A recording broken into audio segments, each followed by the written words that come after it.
Hello. Hello, everyone. Oh, wow. It's a very, Hi, welcome. Hello. Is that an old face I see there? Hi. How's it been? It's been forever since you've been here. But welcome. Let me move this in front of the keyboard for now. Oh, I've missed you guys so much. The library has been very, what's the word? Hectic lately. But I'm glad you were all able to make it. Hello there, it has been ages. I've been busy with school. Yes, get your education. Proud of you, by the way. I know you've been working really hard. But. For those of us who are new, my name is Grimoire Index.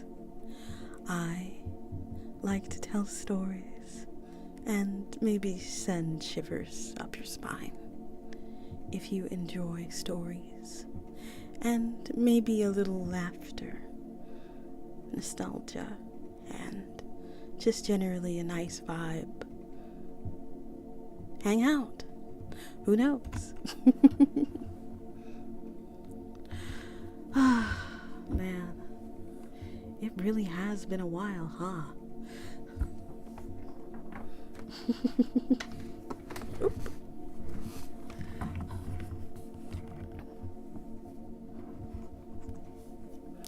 Let me go ahead and push this out the way. Whew.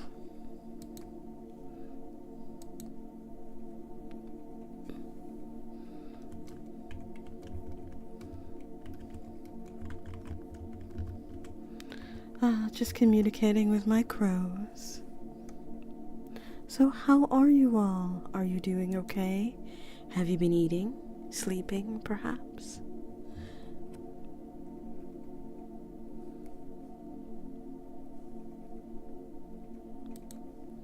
Let me go ahead and move myself over here.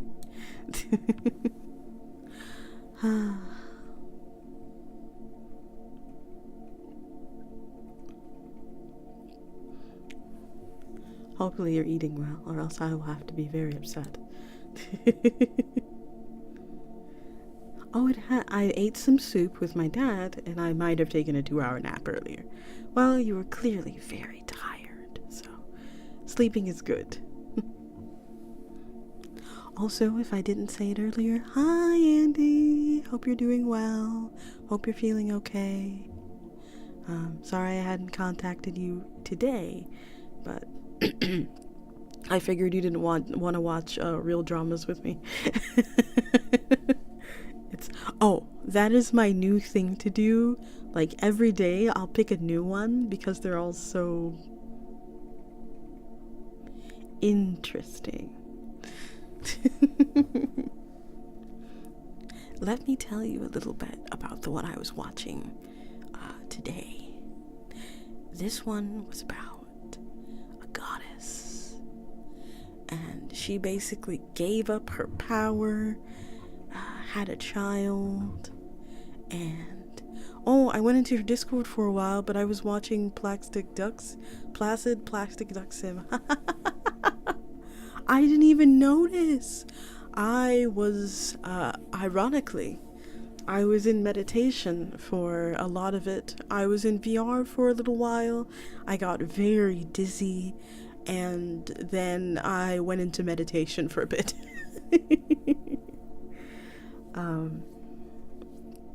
Yes, so a goddess descends from heaven, and she decides that she wants to be with this human man that is a complete commoner. And so she gives up a lot of herself, and she also basically wants to have his child or whatever. So she has his baby. She has the baby, and she's living well and whatnot. The husband leaves to go on a campaign because he is a warrior, and he comes back with a new wife. So obviously everybody's just like, what's going on, buddy? Why is there a new woman here? And the woman's like this high-ranking swords person. She's like a really accomplished, she's basically a princess from another place, and she's got ties to the imperial family. So obviously, the man is going to favor her over his actual wife, who he does not know is a god. So he starts to really mistreat her to the point where, I'm glad the meditation helped. It was all right. It wasn't anything too tough. It was definitely, oh, thank you so much for resubscribing. Welcome back to the Ghoul Squad. Real girls scale me. Dewey cannot make it today. I think he's going through something. Maybe his connection is really bad. We gotta see. We have to see if he can actually make it. So you guys will be crowless for a while, besides me. But thank you so much for subscribing. Oof. Also, welcome in. How are you? Have you eaten? Are you taking care of yourself? You all better be taking care of yourselves. I have an SCP room for you. It's not nice. Alright. Let's do a couple more minutes of talking, and then we can start reading some stories. Let me play with this stress ball in your ears so you get some comfort out of it. But either way,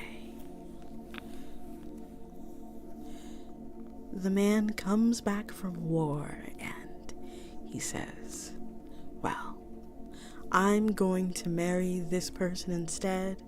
You are just a common woman.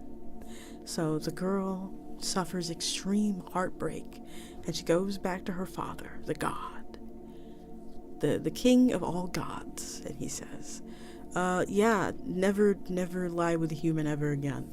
So it was, honestly, the worst part about it for me was the fact that her daughter that she suffered to give birth to,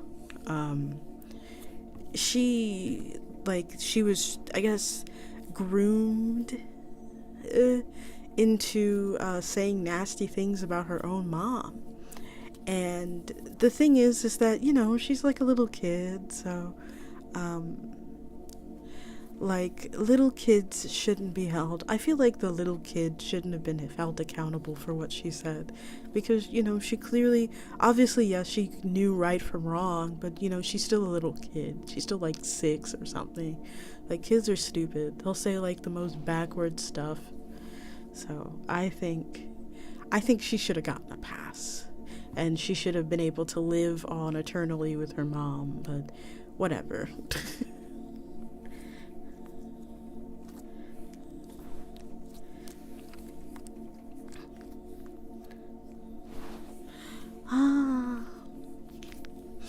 Alright, let me make sure that my redacted noises are sounding nice, shall we?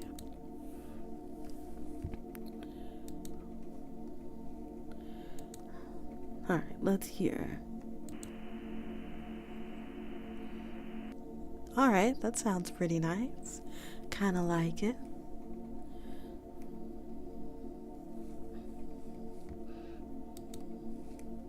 Alrighty. Let's start with our first story. SCP-1471. Item SCP-471. Object Class Euclid. Special Containment Procedures. All mobile devices that have SCP-1471 are installed are to be confiscated, analyzed for any potential leads to other possibly infected devices. Afterwards, affected devices are to have their batteries removed.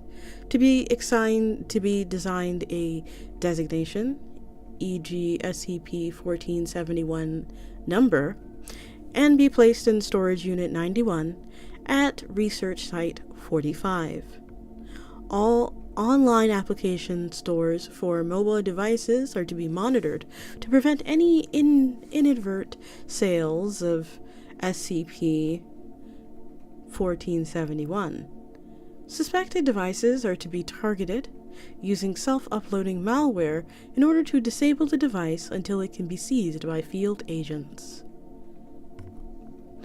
Description: SCP-1471 is a free 9.8 megabyte application for mobile devices named Mallow version 1 in online application stores.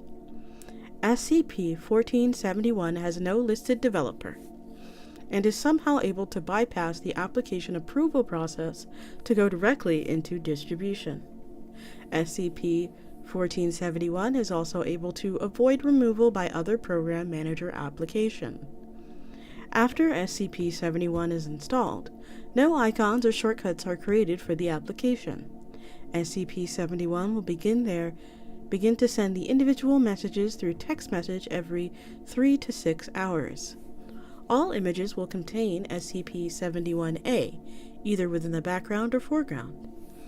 SCP-71A appears to be a large humanoid figure, with a canine-like skull and black hair.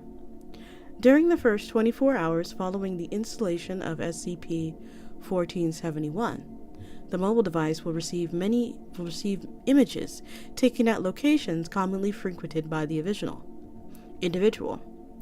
After 48 hours, the mobile device will receive images taken at locations that they were recently visited by the individual.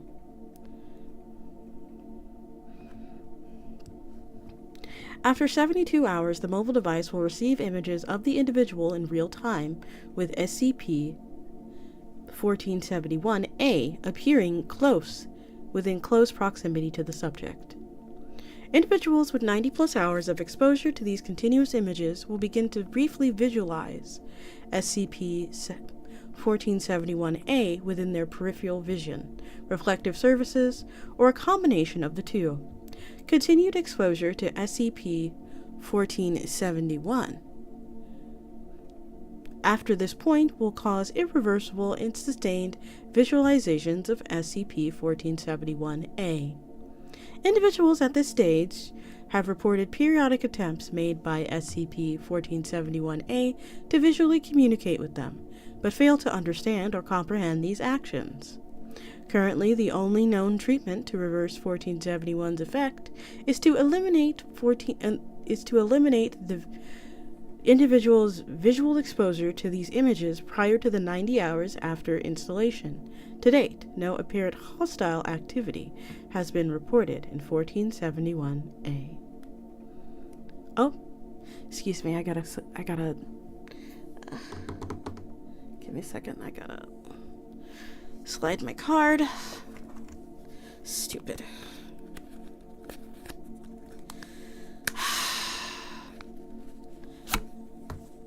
Alrighty, and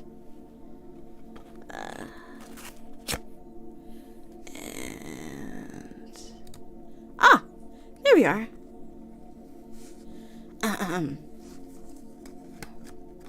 There we go. Oh, welcome in. Who was that? Let me pop over here and see what that was.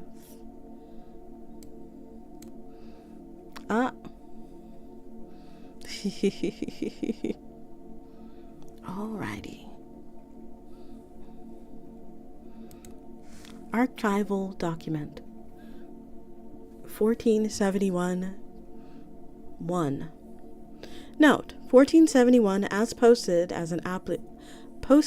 on application stores. Mallow version 1 free. Reviews 0. Oh wait, I can do that. Hold on. Oh, welcome, a ghost in the shell.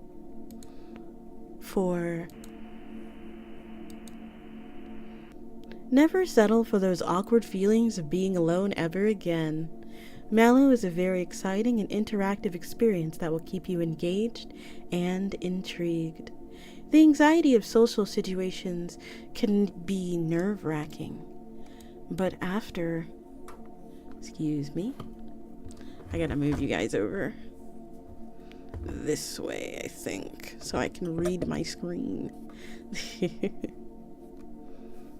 The anxiety of social situations can be nerve-wracking, but after just a few hours of Mallow, you'll soon forget all about those painful emotions of disappointment. Be a part of the new craze that is quickly becoming the next social substitute. Remember, the more you participate, the more Mallow will engage with you. Your experience is completely up to you. Absolutely no ads. Bye.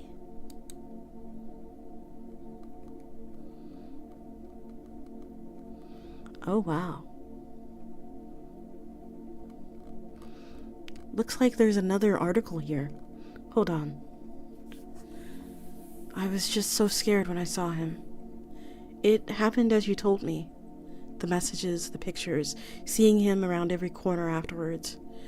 I was so young. Who wouldn't have lost it? William sighed. By then, he was over the creature following him. It wasn't like it was going to go away, no matter how much he begged or pleaded or attempted to bribe.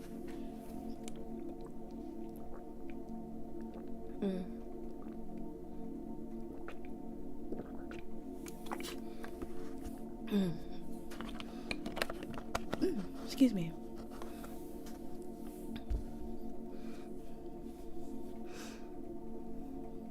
He knew that it was the best and only solution was to get used to Capone being there. At least he had the solace knowing that he wasn't going insane. Believe me, William, I know many people have reacted the same way. Fear is a more common reaction to the unknown than you think. Dr. Lawyer Brines consoled him. These cases weren't exactly common, but they were commonly known. It's not even I'm afraid of him anymore. I mean, he makes me jump when I see him in the morning. I don't think I'll ever get used to that. It's just the bad connotation he has, William rebutted. I know that he does, but it happened 2 years ago. I know it's hard for you, especially with your shadow, but you need to carry on. Dr. Brines stated. William just sighed as she continued. Our session is almost up. We made some real progress. William, I want you to do something for me when you get home. Do you have any homework? I did it all on my break. Good.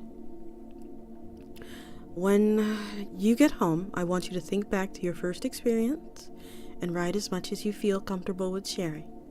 Is that all right? Yeah. Thanks for seeing me. It wasn't too long of a drive from the doctor's office to home. 5, possibly 10 minutes, if there was a train. He always saw the creature through the rear view mirror when he drove, riding in the back seat. It looked innocent on its own alien way, waving to William as he saw it. Despite everything, William found himself taking a liking to it. Like one would taking a liking to it, talking to it, like one would talk to a dog or a cat about their day when they're alone. It seemed to listen when he talked, and for a while he could swear it understood. It's hard to tell with a face like that. So, all there was to go by was various head tilts and waves. And even then, he had to teach it how to wave. Well, at least I know you're interested.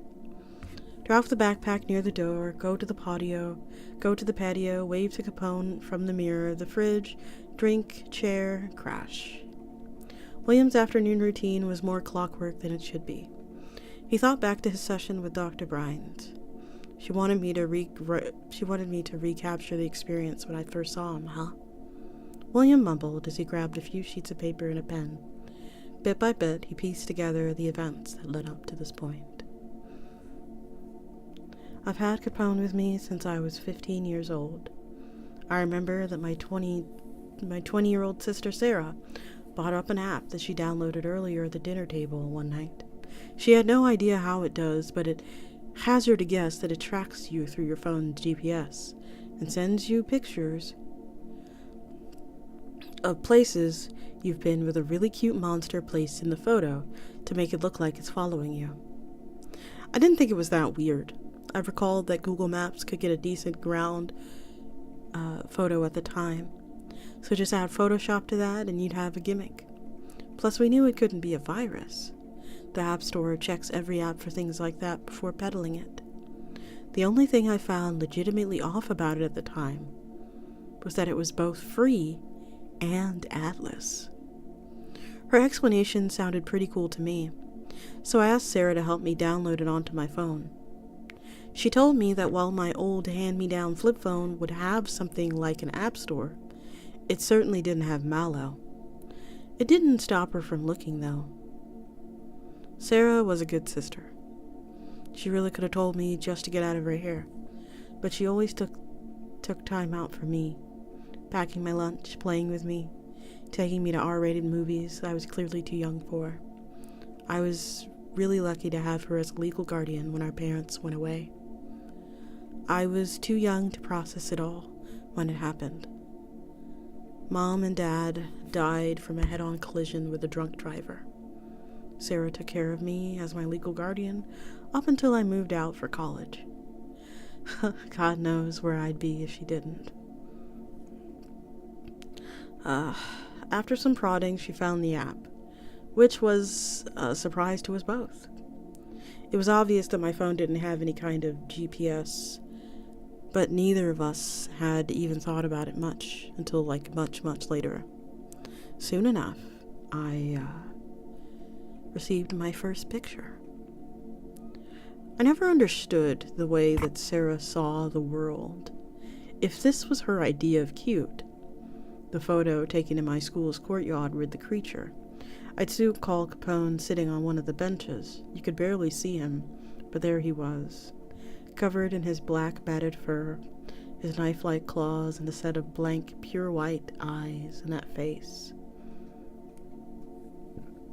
Excuse me, guys. Which was merely a skull belonging to some kind of large beast, looking directly at us with that wolfish grin.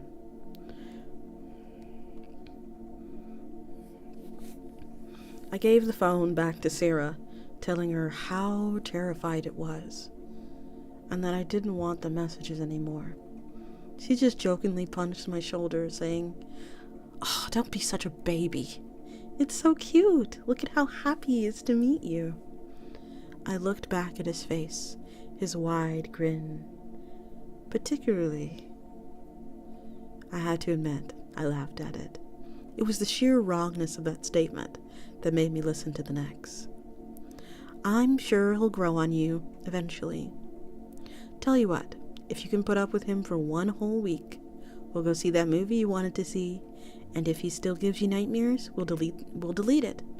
If you end up liking him, though, we'll laugh about it later. Deal?" I looked at the pictures again. It appears that getting a photo every now and again was the extent that this was going to go to. And looking at it in hindsight, I probably would have kept it on for next to nothing if she really wanted me to. So I agreed.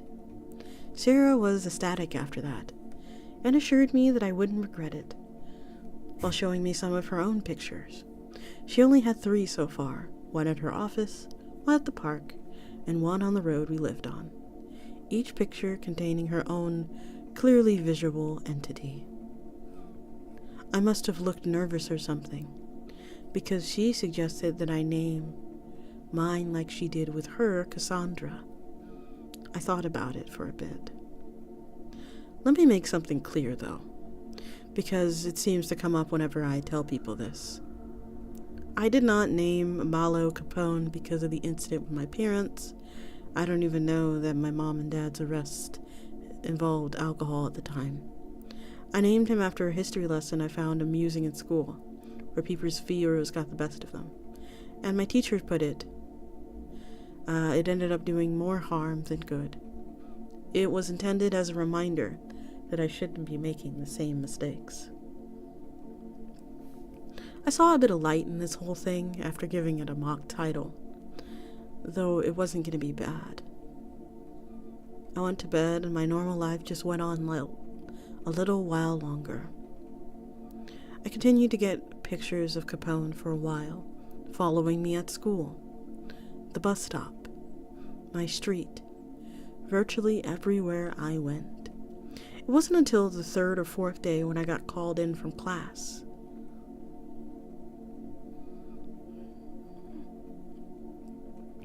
I was thinking I was in trouble for something.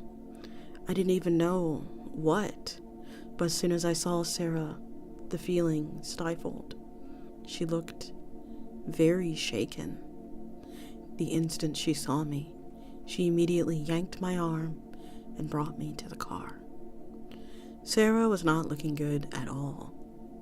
She kept asking questions about Capone, like if I saw him or if I received any photos from him with me in the images. I hadn't checked anything from today, but when I checked, there were 2. I remembered exactly when and where those messages were taken, because during them I made a mental note that I got some texts from Capone. They had been sent out as soon as they had been taken. Sarah knew we were being pursued by something. She probably had no idea what they were, and I knew she knew no idea how they were doing it, but she knew that they knew where we lived. She couldn't figure out how to delete it. She said she tried everything, but couldn't find a way to get it off. She couldn't even find where the app went. I'm not even sure what we were planning on doing. But before we could even plan a course of action, I got another text. Sarah froze and stared at me, as if to say, "Don't look at it." And if I didn't, I could have had a semi-normal life right now. It would have been all over the news within a week. We would have known. But I did. I opened the phone, and there we were, just sitting in the car, with that fear-stricken look on our face. The photo was clearly taken from the hood of the moving car, giving us a clear view of what was behind us. He took up most of the back seat and towered over me. We both turned around, preparing to scream at the monstrosity behind us, but when we did, the seat was empty. We did not know what was happening, or what to make of it, but we felt the only thing to do was to run away, abandoning the car. We hastily ditched the car, ran the rest of the way to the apartment, locked the door behind us. We locked ourselves in the bathroom and waited. We just sat there. Even when we got a message from Cassandra or Capone, Sarah would scream at them, asking why they were following us, and begged for us to be left alone. We felt helpless against them. All we could ever do was just sit in the bathroom and hope that they would go away. The room felt like our only safe haven, until we were exposed to them for too long. Sarah started to panic, saying that she kept seeing one of them behind her. I wasn't seeing it, though. I was more concerned about trying to calm her down by telling her that maybe they weren't really there than I was about seeing Capone in the mirror. I convinced Sarah that we needed to leave the room out of necessity. We couldn't stay in the apartment forever, and if they wanted to get us, they would have done so already. We called the police, and, well, here we are. We both got help, but I was the lucky one. Everyone's case was different in terms of interaction.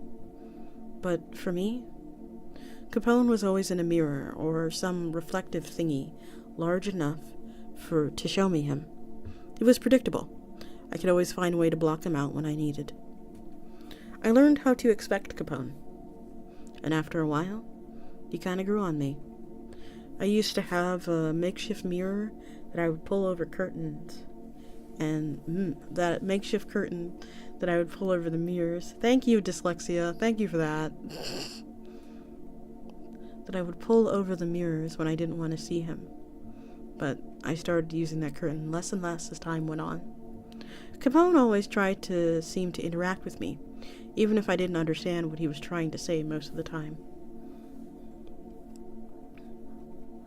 I started to greet Capone with a casual wave as I passed by him from the living room mirror, and eventually he started to wave back. He became kind of a constant companion to me, and I adjusted to Capone as he adjusted to me. My, welcome in. My case wasn't as severe as Sarah's.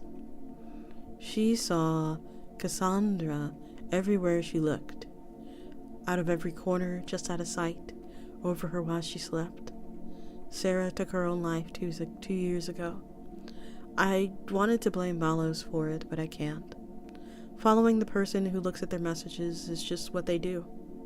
Now every time I see Capone, I'm reminding of what I did in that car that day. I knew I shouldn't have picked up that text. If I did, she would still be here. It's been almost 4 hours since William started writing. But he almost felt relieved. He's never actually told anyone about this in such great detail before. The majority of what happened kept between himself and Capone. He looked up to the creature in the mirror across the room for a few seconds and gave it the old familiar wave. William was silent for a moment, staring at Capone, then back at his papers. He, felt the need to make one last point. But then again, how could I have known?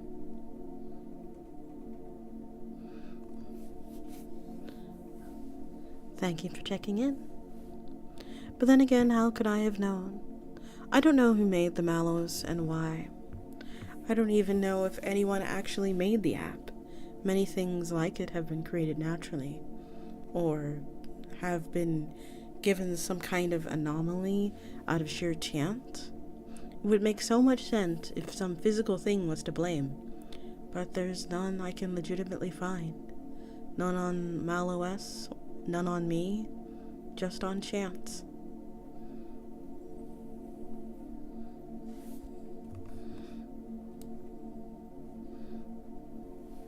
Welcome in. That was SCP-1471, Malos.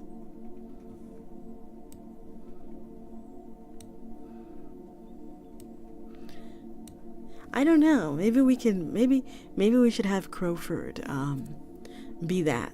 Maybe Crowford could do like a Malos cosplay for a day.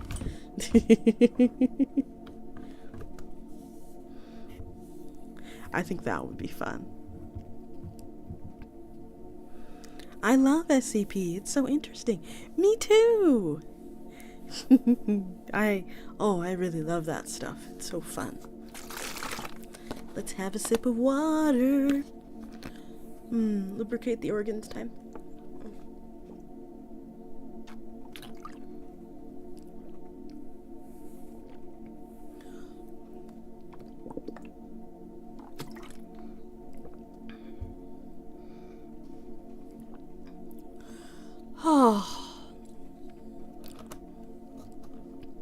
Also lubricates the organs. That's right, lubricate your organs.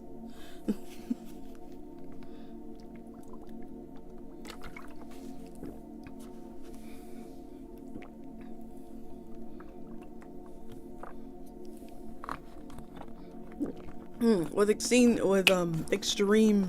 prejudice, lubricate your organs.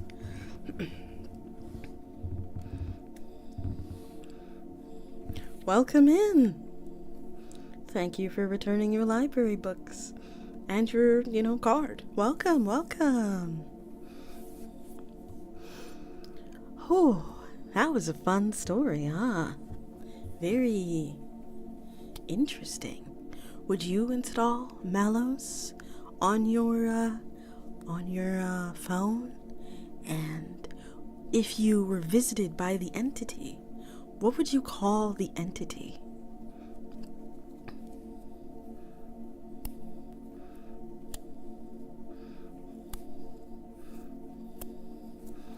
think I would call mine Steve. Every time I look in the mirror, I would say, "Hey, Steve."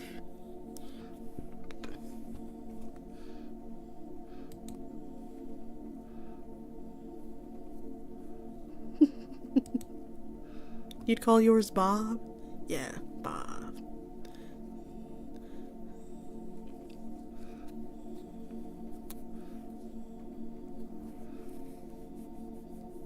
Steve, Bob.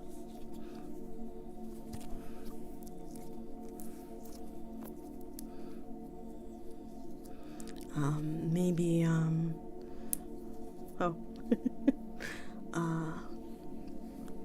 Terry. I don't know. I feel like I treat him like, if I called him Terry, I'd probably have to treat him like middle management or something. Does it have to be a masculine name? No, because, the sister named hers Cassandra. I would just name mine, but, like, Steve. I would name mine Steve, because Steve from Blue's Clues would be really cool. But you can probably name it whatever you like. You could be like Starflower, or whatnot.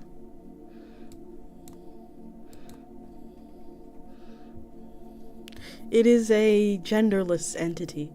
Think of it as it politely stalks you, I guess. First, it stalks you through your phone, showing up at places that you regularly frequent, then shows up at places that you've recently been, shows up next to you in real time. You'll start seeing them in reflective surfaces, and the more you interact with them, the more you interact with the picture, you'll start to see them in your periphery. No, thank you, politely asks the entity to leave me alone. Yeah, don't download then definitely do not download the application for it. Yeah, it is. I think it is. I think it is pretty, friendly, right? Like, I don't think it actually does anything to you. Very friendly, not very hostile at all. Just a silly little guy that's kind of scary to wake up to, I'm not gonna lie. If I had to see that thing when I woke up, I would be very scared. But then again, I have also been told the same could be said for me. So I am not a good bedfellow, I assume.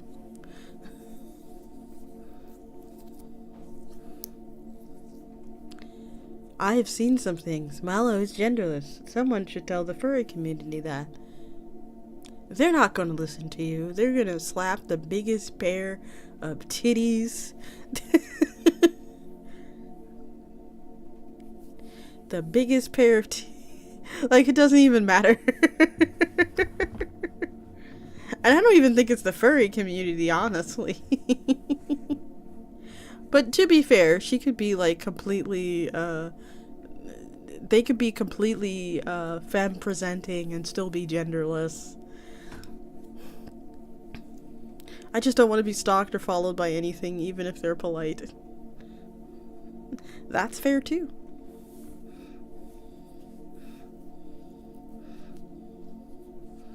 Doodles.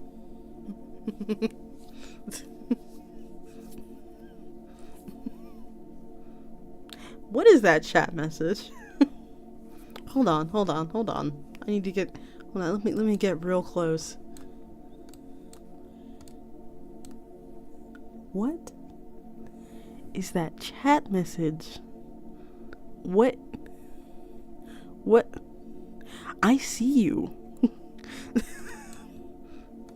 What are you trying to do, huh? What are we doing? Why are there titties in my chat?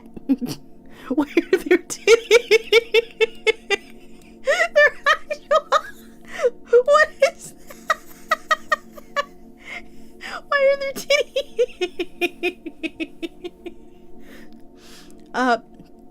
18 plus stream, by the way. They're breasting boobily. Gremlin's away. You get back here.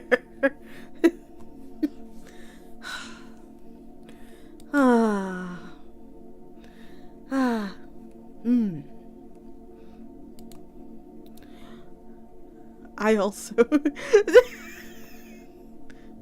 Don't you clip that. But thank you. I'm still mad at you. We're gonna talk about this later.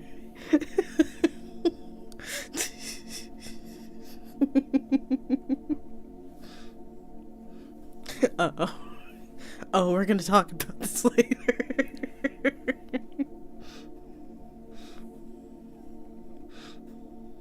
Someone's in the birdhouse. Who bonks the bonkman? Not who bonks the bonk. Stop it. Watchman moment number 25. Anyway, let's go ahead and do some more reading.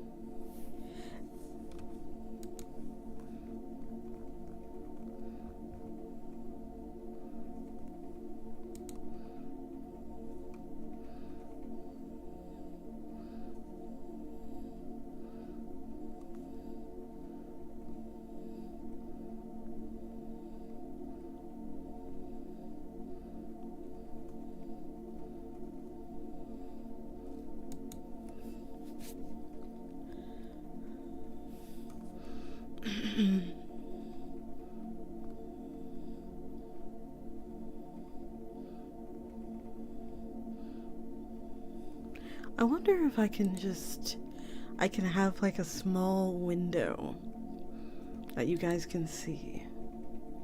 Oh, wait, I can. Hold on. Supposedly.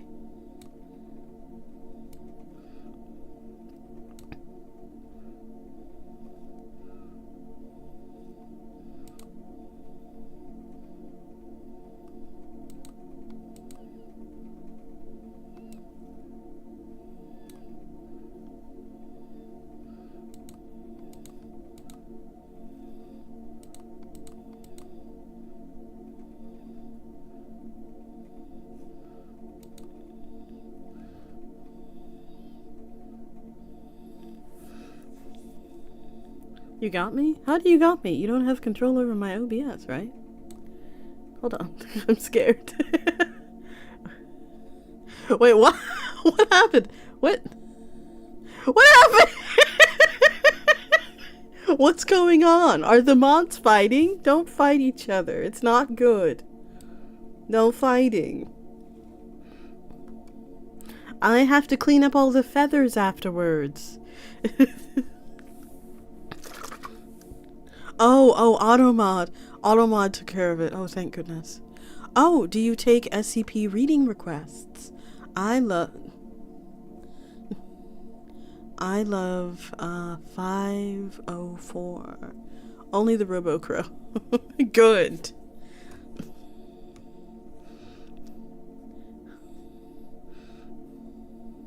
We're not flocking together when you get bonked for being horny. Oh my goodness. Let me pull this up.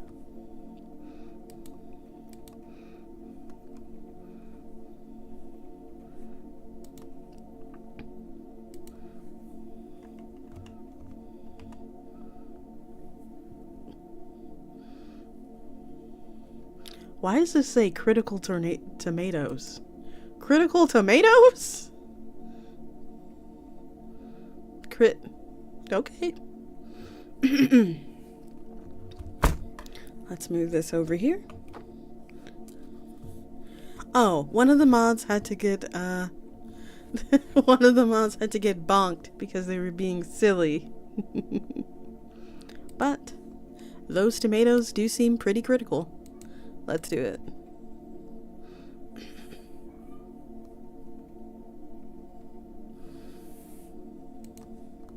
Back up a bit. Okay. SCP-504. Item SCP-504. Object Class: Safe. Special Containment Procedures. All seeds, plants, fruits, crossbreeds, and other products of SCP-504 are to be classified as SCP-504. SCP-504. SCP-504 seeds need no special containment other than to prevent misuse by unauthorized personnel. Grown SCP-504 plants and their fruits should be kept in soundproof rooms. Guards, researchers assigned to maturing or growing SCP-504 are to be equipped with radio-enabled masks which insulate non-transmitted sound and are to be instructed to avoid attempts at humor. SCP-504 is a species of tomato physically and genetically identical to that of a typical commercially grown tomato. It was recovered in... I have a redacted sound somewhere. It was recovered in Kentucky after a woman reported to the police that her farmer husband had been murdered by his lunch. The Foundation is currently working to identify and destroy loose strains of SCP-504 in the surrounding commercial farming areas. When a poor attempt at humor is made verbally within human hearing range of SCP-504's tomatoes, they instantly accelerate to a speed of at least 100 miles per hour, approximately 160 kilometers per hour, 45 meters per second, in the direction of the sound's source. Only mature tomatoes separate from their vines, and less than 10% of rotten or chemically compromised exhibit this effect once each. Tomatoes do not have to be physically intact, though ingested tomatoes are usually insulated enough from sound to prevent their effects before neutralization by stomach acid. SCP-504 tomatoes seem to reach speeds relative to the inciting attempt at humor, see experiment log. Relevant variables seem to include corniness, humor to length ratio, and use of puns. Languages appears to be irrelevant. Notes: whoever snuck SCP-504 into the cafeteria kitchen is getting terminated. Those tomato slices are like fucking shurikens. Dr. Blast.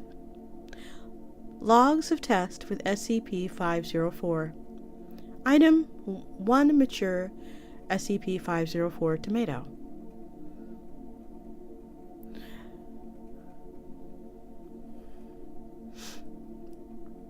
Spoken. Is a hippopotamus a hippopotamus? Or is it a really cool optopotamus? Result: no change in velocity. Item 1 mature SCP-501 tomato. Subject D-501-1. Spoken. What is an archaeologist? Someone whose career is in ruins. Result: tomato clocked in at 124 miles per hour. Subject has suffered a broken nose. It appears that SCP-504 has certain tastes in jokes. This might indicate sapience. I hope not. Dr. Blast. 1 mature SCP-504 tomato. Subject D-504-2. Spoken. 3 tomatoes are walking around down the street. A papa tomato, a mama tomato, and a little baby tomato. A baby tomato starts lagging behind. Papa tomato gets angry, goes over to the baby tomato and smushes him. and says, ketchup. Result: tomato clocked in at 264 miles per hour. Subject rendered unconscious.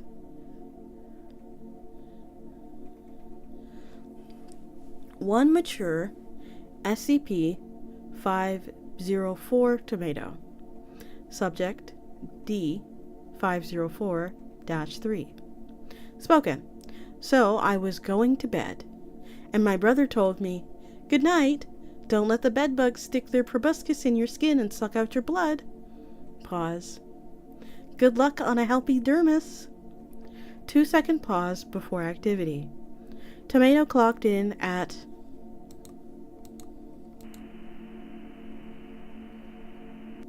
sound barrier broken.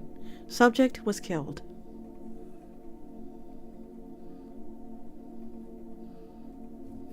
Three mature SCP-504 tomatoes, in each from a different crossbreed. Subject D 504-4. If you have dentures, don't use artificial sweeteners because you'll get a fake cavity. All three tomatoes clocked in at 145 miles per hour. Subject is injured. 2 teeth dislodged. One mature SCP-501 tomato, split into quarters. Subject D-504-5. I tried to walk into target, but I missed. Result: all 4 pieces clocked in at 212 miles per hour. Subject severely injured. Right eye destroyed by piece of tomato. Oh wow.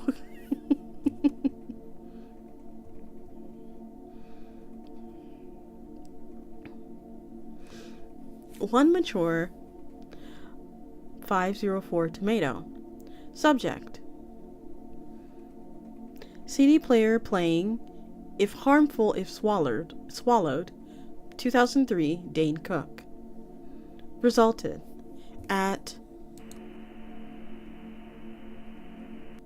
tomato clocked in at 167 miles per hour. CD player destroyed. Notes: it works with recordings? Damn it. I didn't even have to really deal with Class Ds in the first place. Dr. Blast.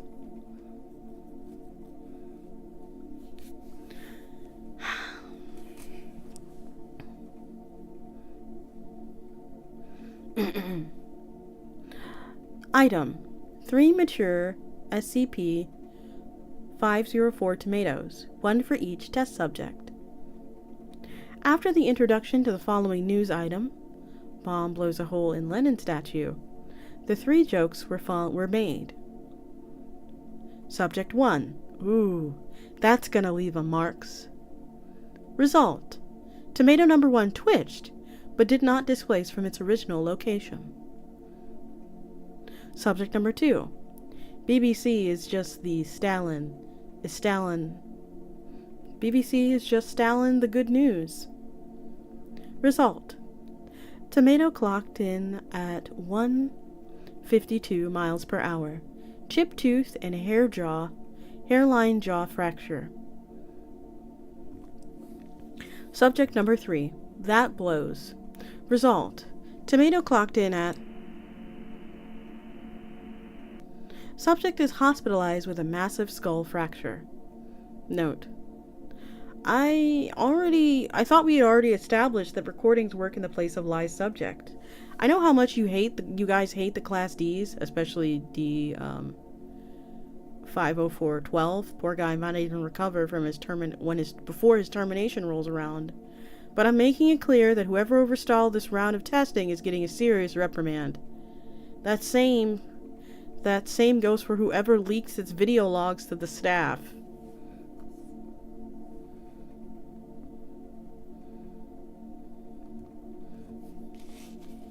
One mature SCP-504 tomato. Subject: playing the SNL Sarah Palin and Hillary Clinton skit. Result: tomato reacted if confused. Slow motion videos show 3 separate bursts of speed in excess of 200 miles per hour, and 2 instances of motion at normal throwing speed, and 1 unprecedented instance of backwards motion, all in one trajectory. Dr. King hypothesizes that the tomato was unsure whether or not to take it seriously. Item: 1 mature SCP-504 tomato. Subject: a portable computer playing a pre-recorded engineering joke. Transcript: 2009 is going to be a complex year. We already know the real part. We still have to find the imaginary part. Result: supersonic blast detected. Computer was completely vaporized by the tomato's kinetic energy. Sensor readings indicate an approximate speed of 3,500 kilometers per hour, or 2,174 miles per hour. Item: 1 SCP-504 tomato. A portable computer playing a partial audio recording of the Monty Python sketch The Funniest Joke in the World. Wenn's das nun stock gut Slotmeyer? Ja. But I am going to mess this up. I'm so sorry, German viewers. Breinhorn das Older, der Flippenwaltz Gerspurt. Result: tomato explodes. Debris clocked in at 137 miles per hour. Computer heavily coated by debris. Keyboard ruined by exposure to liquid material. All other components proved functional after cleanup. Item: 1 mature 504 tomato. A portable computer playing the text of SCP-904. Result: data expunged. That was something. Thank you. I think that was amazing too. I like tomatoes. It looks like an ad is getting ready to start, so I'll go ahead and save my reaction for after that. Oh my god, that was so good. I loved it. I loved it. Thank you.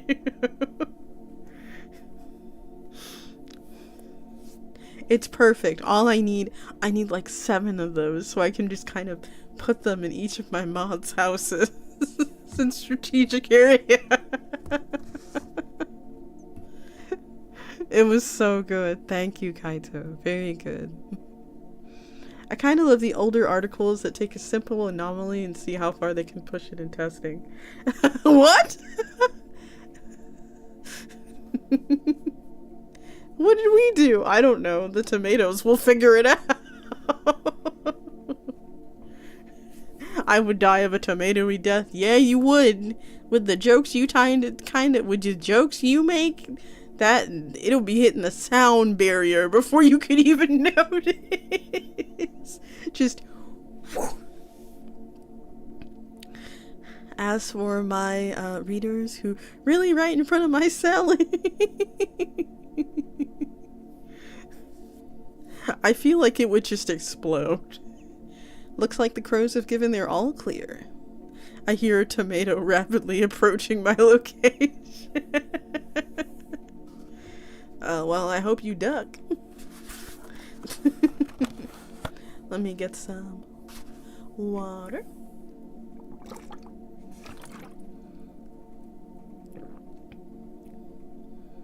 Did you just quack? You goose when you should have ducked. No. No. Why?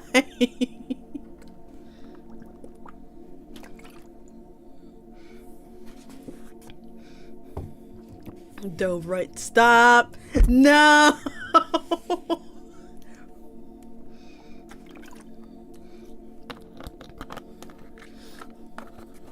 Where are the tomatoes? Where are the supersonic tomatoes? We need them. We need them. We need the supersonic tomatoes. Boo. Tomato. Tomato, tomato, boo.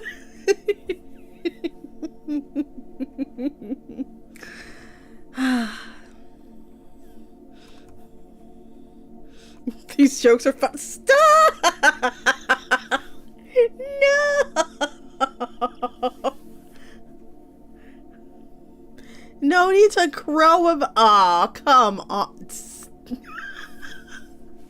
Man! Oh my god.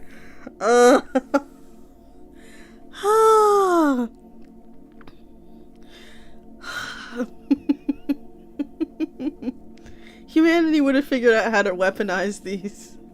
Imagine ancient myths filled with flying killer tomatoes. Okay, hear me out, right? Right? So if we know what causes an explosion, right? Could you not just, like, I don't know, like, use them as, like, grenades? Or, like, very hidden, like, bombs, right? Grenado. Yes, Grenado. Could you not just use them as, like, a bomb? Or, like, a remote control device? Or whatever? Like, literally, you have, like, for example, if I were not a bad group of people, right? And you take a whole bunch of these tomatoes, right? And obviously, you want to make sure that you yourself are safe because they go towards the sound, right? So you just need to make sure that whatever is emitting the sound is what you want to get hurt, right? So as long as you can attach a Bluetooth speaker and have the tomatoes be within earshot, I think you can have, like, a portable assassination, right? Excuse me.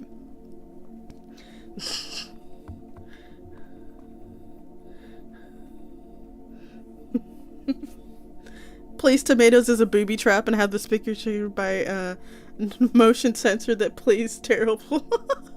Like, listen, think about it. You could have, like, you could, like, literally slip, like, a portable Bluetooth speaker on, like, one of your enemies, and then just have it play your mama jokes, and then watch them get supersonicked out of orbit, by tomatoes.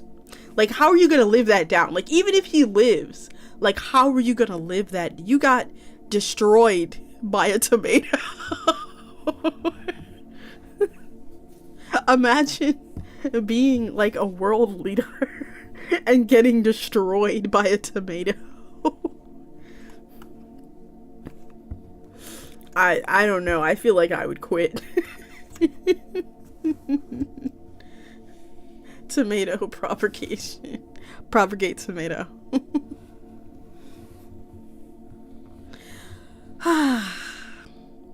It's so nice to be here with you, everyone. I really missed you. Oh, have you watched the George Bush shoe incident? But joke with seeking tomatoes. Imagine trying to be funny and the tomatoes don't budge. Objectively not funny.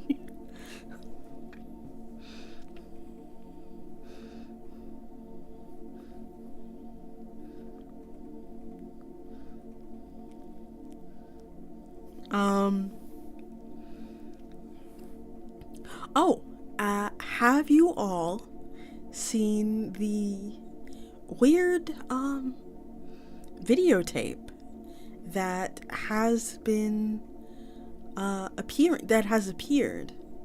Make sure you all watch it. It's very important, okay?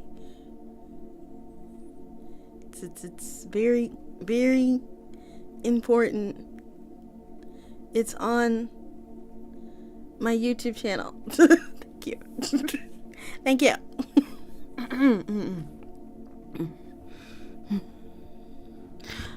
While I work on the second one, oh my god, I love your YouTube channel. Well, thank you.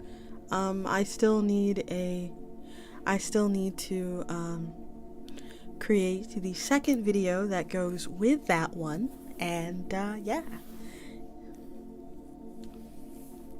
What are we watching? Oh, just a mysterious video that I found. I uploaded it on my YouTube channel. Whoops, dropped a link. Thank you. That's my crow.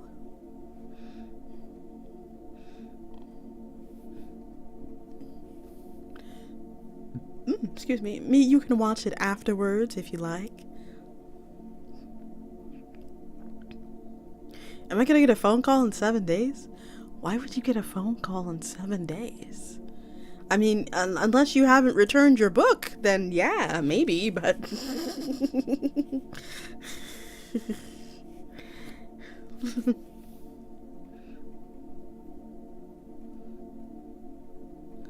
Crows like to leave shiny things for those who treat them well. Yeah, that's true. I guess I deserve it. My crows have treated me so well that they decided to give me a introductory video for my own library. It's so nice.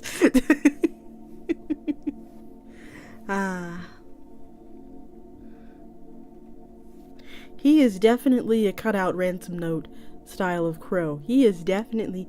Let me tell you a story about Crowford, okay? He, in the guise, I guess, of helping this family. Why would you get a call? No. My video is not that kind of contagion. It's more of a polite suggestion. But Crowford had accidentally, in Crowford fashion, kidnapped a family of 4. So he had been tasked to return a book. Now, the reason why I did not ask any of you to do it is because, well, you know how Crowford is. He wants to be included, and he did not, if I didn't include him in that particular time, I think he was going to scalp someone. Like, it was pretty bad. So, I decided to have him go and collect a book from a family. Now, normally children's books are, they come back on their own, but this one was having trouble finding the way out of the house.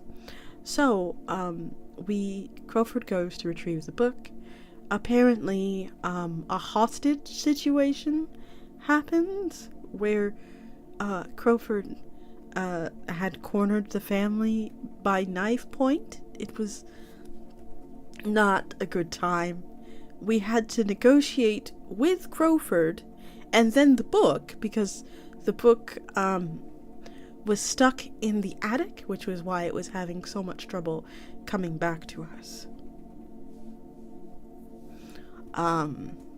Regardless of such, the book is now in our possession, and so is Crowford, unfortunately.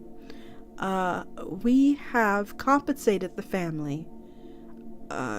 For the most part, the child is still very traumatized. They still like to read, though, and that's a good thing, I think.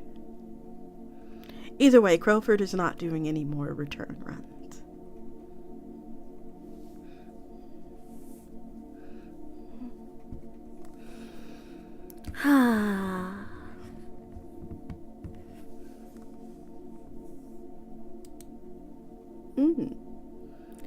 Welcome in. Okay. Let us see.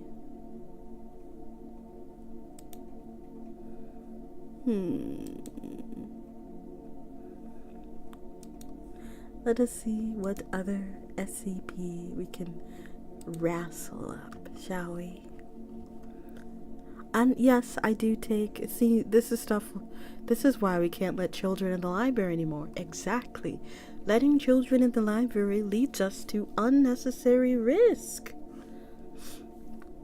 The risk is that, number one, their little bodies could get trapped in between the shelves, and they could get lost. Have you ever been lost in the library before? It is a horrible thing. Do you know what happened? Do you know what happened to one of the humans that got lost before? They fell into the pit of unknowing. They fell into the pit. And we don't know what's in the pit. We couldn't get them out. They're still in there. Sometimes, if you listen close enough, they might be still alive. I think the pit keeps you alive. I have no idea. It's been a while since I've been over there in that particular area. Maybe it's for a reason. Anyway, should we put a fence around the pit? Oh, no. We're gonna let natural selection take its course. I don't like the pit. Yeah, do you remember when you got stuck in it for a couple of days? And I had to go get you out. It was not nice. And then I got stuck in the pit for a couple of days, and that was not good either. Actually, it was a nice little break. It was just like a nice, gentle falling. I had to go get the pool scoop and get you out. Exactly! How did you know I used a pool scoop? Well, let's not talk about the pool. This is not that type of stream. Oh, speaking of stream,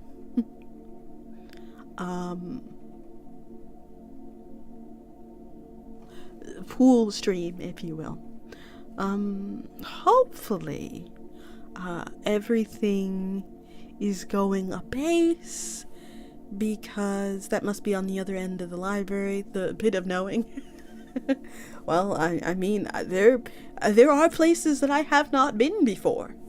While I do have advanced surveillance of the library does tend to shift and change at will. So, there might be a pit of knowing, which you also probably can't escape from. But I think it'll be, a good time.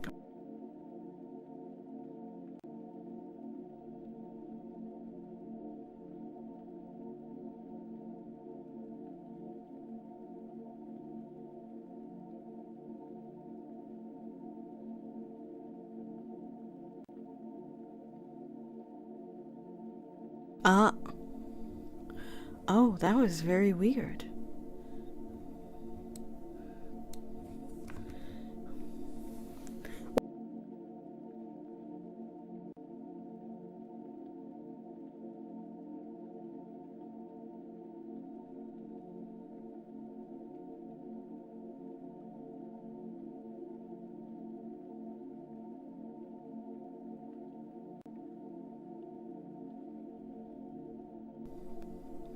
Okay, I gotta make sure that I'm not touching my thing. Wait, if I go in the pit of unknowing, how will I forget things?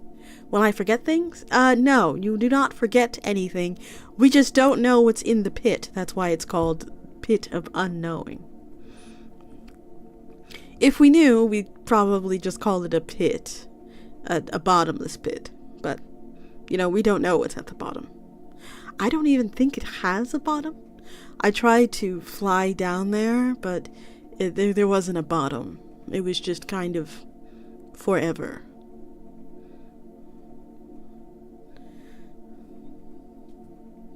It was nice. Just for a few moments. And then, obviously, my employer found me, and I had to... Dare you to fly it? No. We're not gonna dare people to fly into the pit.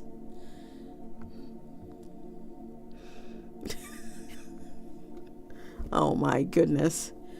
You can't dare people to fly into the pit. How much? I am supervising. I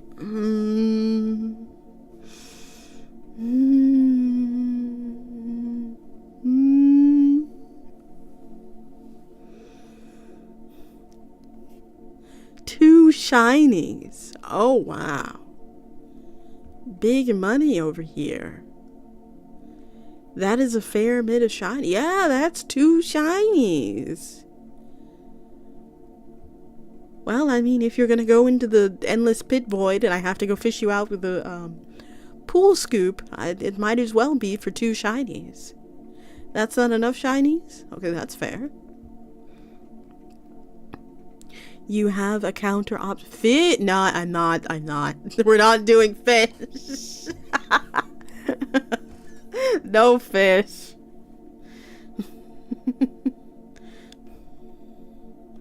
How about we throw a Nokia?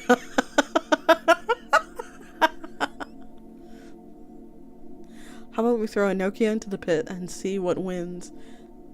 The pit or the indestructible phone? Probably the phone, honestly. The phone might be able to reach the bottom. We probably will not be able to see it. Or if you're a human, then you probably will not be able to see the bottom. But I think it'll be fine. Alright, looks like the offer has changed.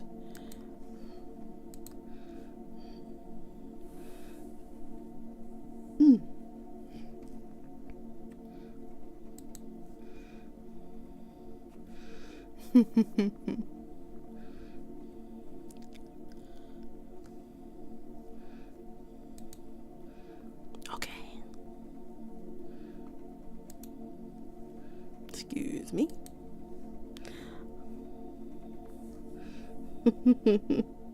We can sure as hear it hit the bottom though. Yeah, I feel like it would cause like a very loud just explosion. But like we would still hear it like gently. Like it would still be like a nice gentle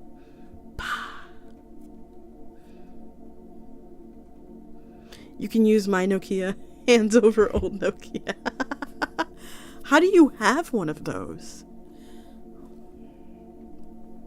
Well, I mean, that thing is very old, so I think it's fine. Alrighty.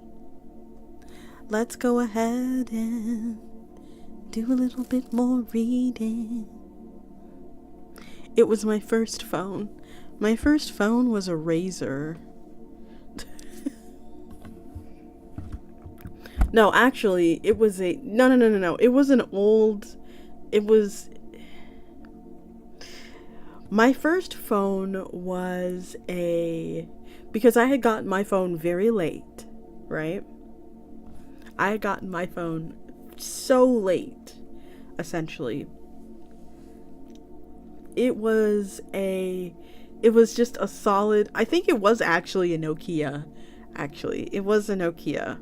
And then I got a flip phone, and like while everybody had like a BlackBerry or whatever, and then I got a Razor, which I thought I was so cool with my Razor, so cool. And I didn't have access to, I had to pay for minutes and everything, and it was awful. I thought I was the shit with my little pink ass Razor.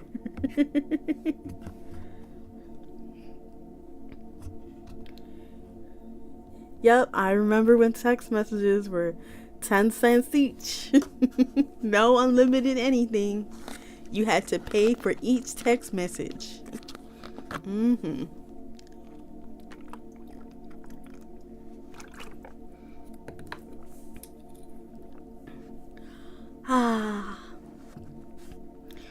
Hydration station.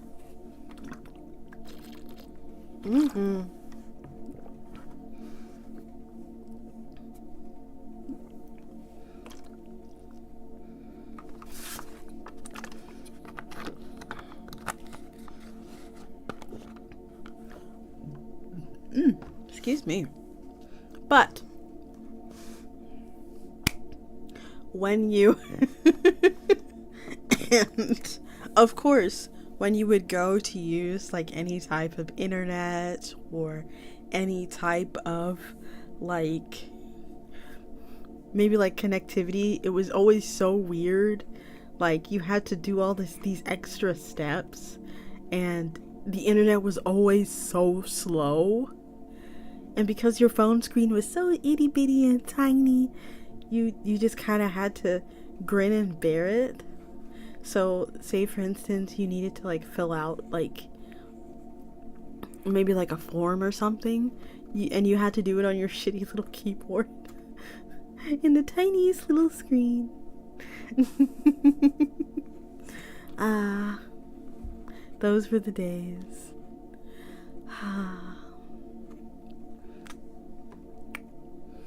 Let's go ahead and read a couple more stories. Yes, and I am taking requests. I will take your SCP requests, so feel free. Next time I do this, I'll have the article up on screen so you can read along with me if you like.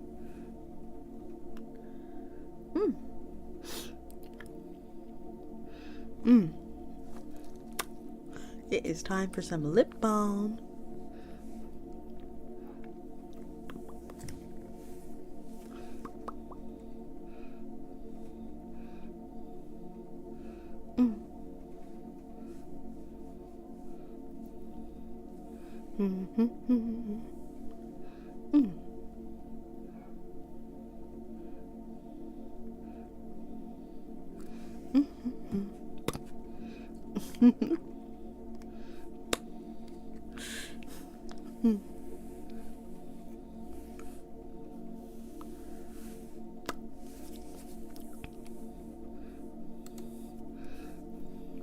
SCP.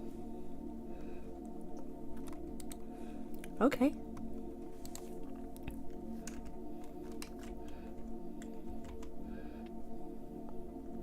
The Clockworks. Ooh, interesting.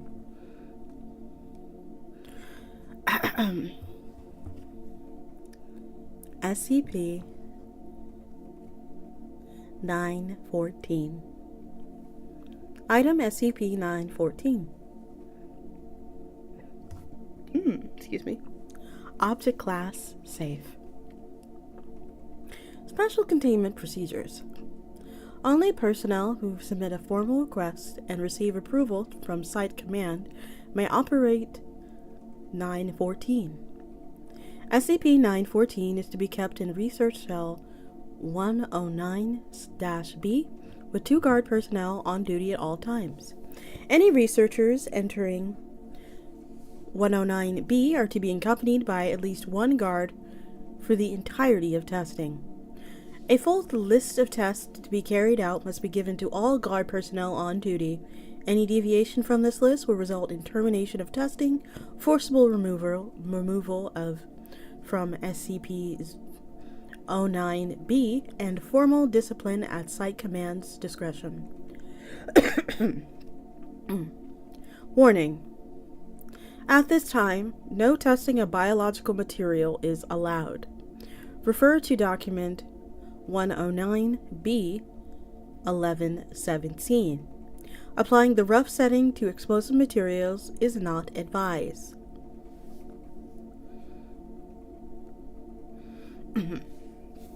Description: SCP-914 is a large clockwork device weighing several tons and covering an area of 18 square meters, consisting of screwdrives, belts, pulleys, gears, springs, and other clockwork. It is incredibly complex, consisting of over 8 million moving parts comprised mostly of tin and copper, with some wooden and cloth items observed. Observations and probing have shown no electronic assemblies or any form of power other than the mainspring under the selection panel. Two large booths, 3 millimeters, 3 by 1 by 1 millimeters, or 10 feet by 7 feet by 7 feet, are connected via copper tubes to the main body of SCP-914, labeled intake and output. Between them is a copper panel with a large knob and a small arrow attached. The words rough, coarse, 1-to-1, fine, and very fine are positioned at points around the knob. Below the knob is a large key that winds the main spring. When an object is placed in the intake booth, a door slides shut, a small bell sounds. If the knob is turned to any position and the key is wound up, SCP-914 will refine the object in the booth. No energy is lost in the process, and the object appears to be in stasis until the output booth door is opened. Intense observation and testings have not shown how SCP-914 accomplishes this, and no test object has ever been observed inside SCP-914 during the refining process. The process takes between 5 to 10 minutes, depending on the size of the object being refined. Addendum. Dr. Test log. Input 1 kilogram of steel, setting rough. Output: a pile of steel of various sizes appearing to be cut by laser.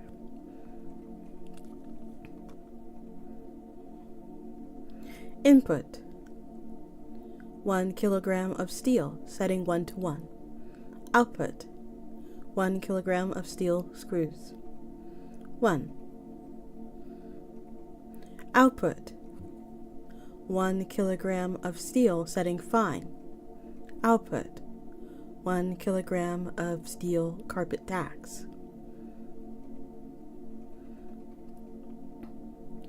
Input: 1 kilogram of steel, setting very fine. Output: several gases dissipate into the air quickly, and 1 gram of unknown metal resisted to heat of over 50,000 degrees, impossible to bend or break with any force. A near-perfect 1 times 10 to negative 17th power P conductor of electricity.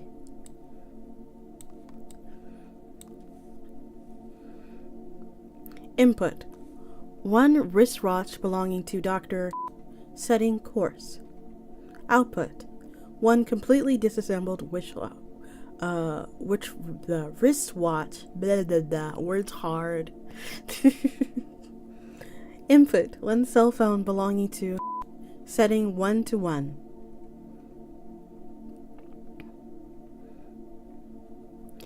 Output: 1 cell phone, although different make and model. Standard: 1 Colt Python revolver, setting very fine. Data expunged.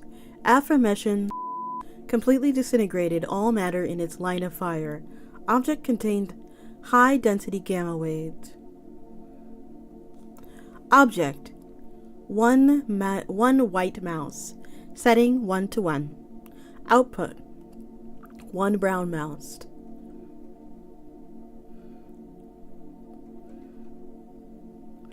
Input: setting fine.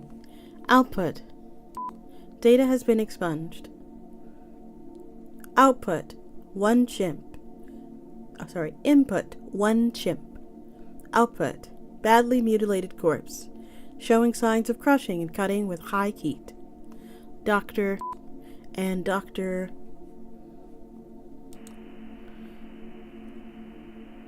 Test log. Subject D16. Male Caucasian, 42 years old. 108 kilograms. 185 centimeters tall. Setting 1-to-1. Output: male Hispanic, 42 years old. Weighs 100 kilograms. 188 centimeters tall. Subject was very confused and agitated. Subject has attacked security personnel. Subject terminated.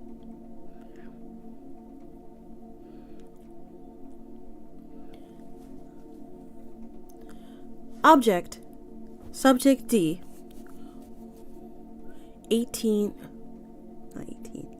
187. Male Caucasian. 28 years old. 39 kilograms. 173 centimeters tall. Setting. Very fine. Data has been expunged. Subject has escaped from test chamber, killing 8 guards as well as Dr. and Dr. Lockdown has initiated. Subject causes contamination failure of all 3 SCP areas in continuous escape attempt. Special response team engages subject, resulting in severe wounding of subject, partial memory loss in special responses team members, and corrosive damage to plumbing. Corrosive damage to plumbing. Subject expired several hours later, dissolving into blue ash and blinding nearby research team. Biological testing with SCP-914 discontinued. Note: because of the nature of this SCP, a wide range of test data would be helpful.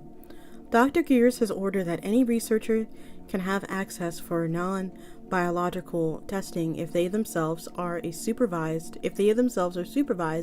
by a level 3 researcher.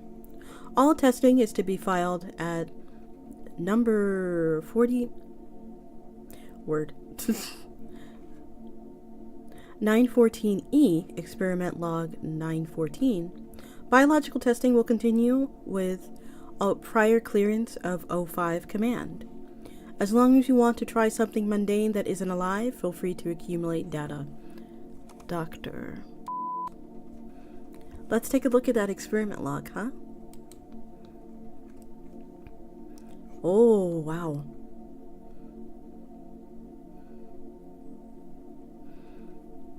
I think this kind of requires you guys to see this.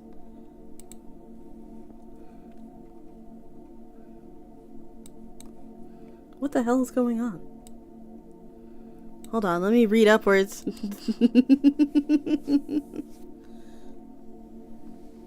I love me the Clockworks. My favorite phone will forever be my sidekick with the flip-up screen.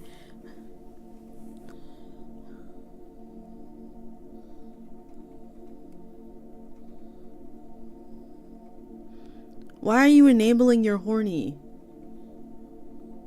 I'm not sure if anyone but us crows can see that notification. Oh. Oh my god, don't worry about it. Don't worry about what? What happened? Hold on, I'm going to look up now. What happened? I am looking up now. You are lucky, you all are lucky I can't scroll on the screen.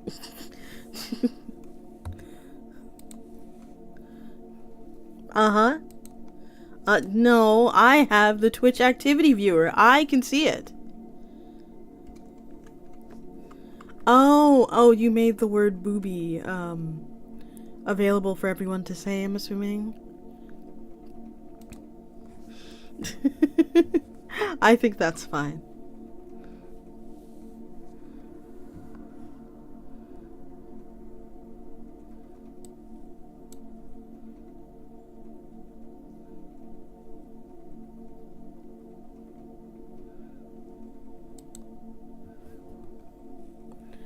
It looks like they haven't really had any, oh,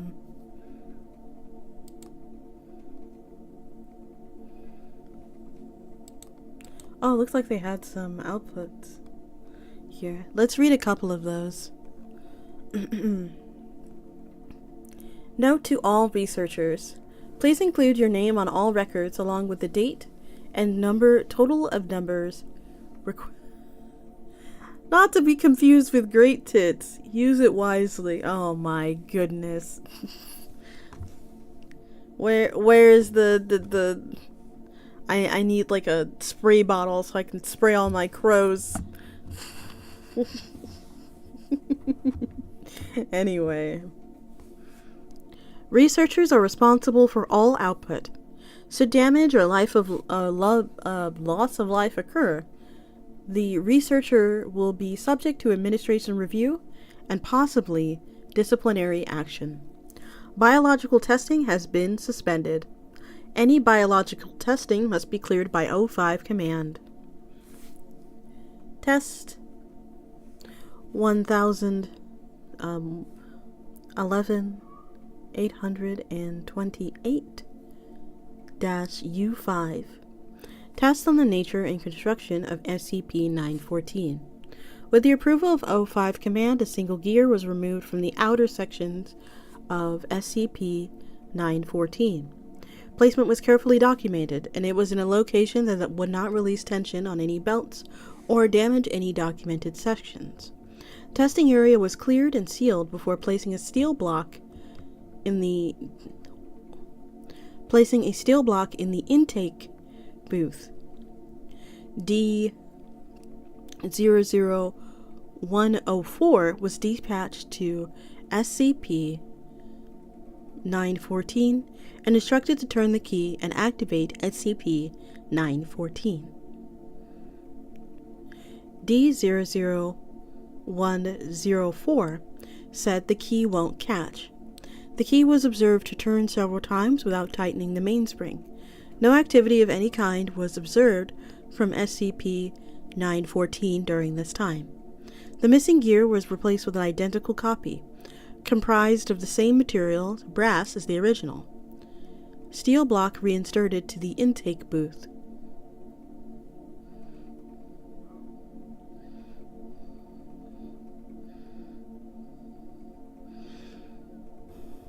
What is happening? I did have a red breasted nut latch on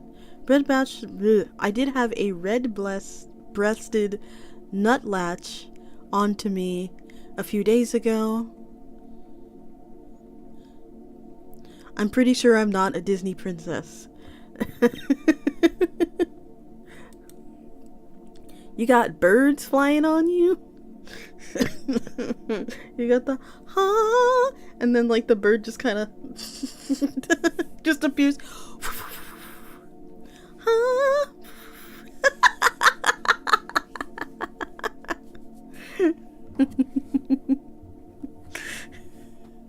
Okay, let me get back to the story. I'm sorry.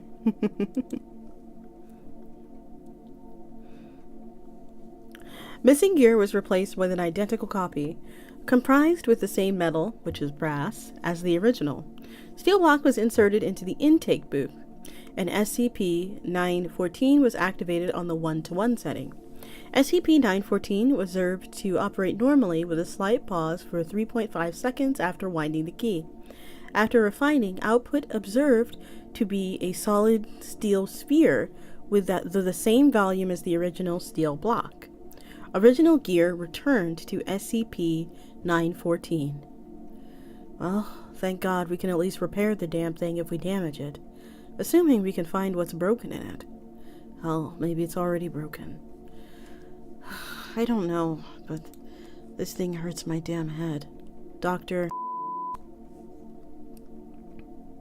SCP-101. Name, Dr. Gears. Date, 2000.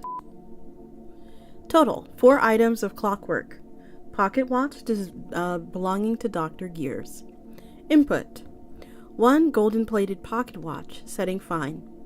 Output, small clockwork bird.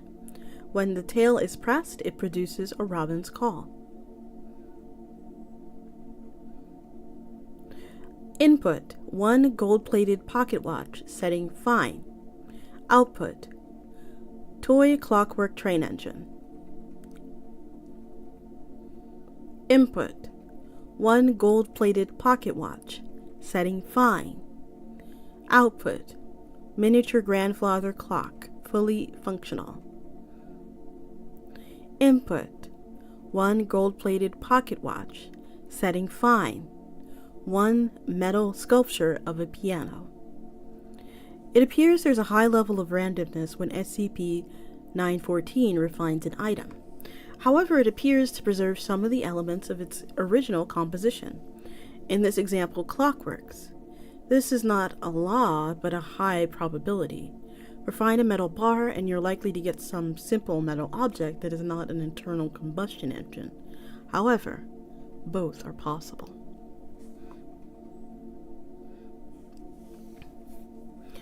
Test 914-0102. Name Dr. Gies. Date. Total items: 3 copies of all documentation, photographs, test logs, accumulated in relation to SCP-914.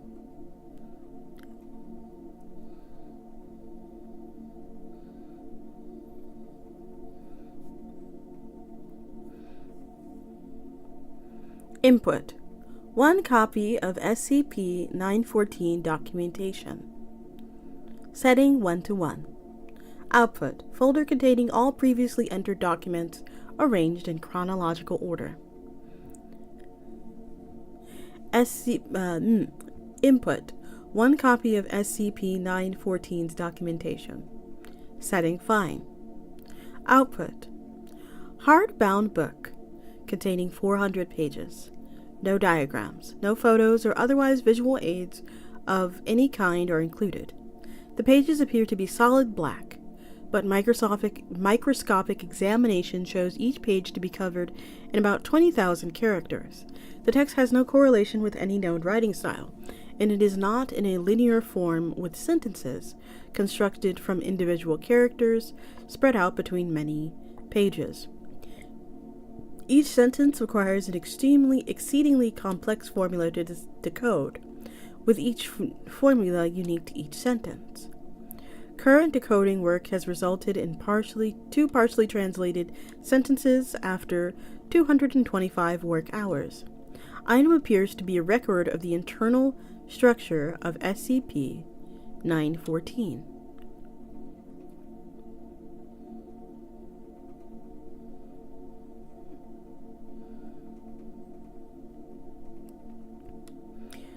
One copy of SCP-914 documentation.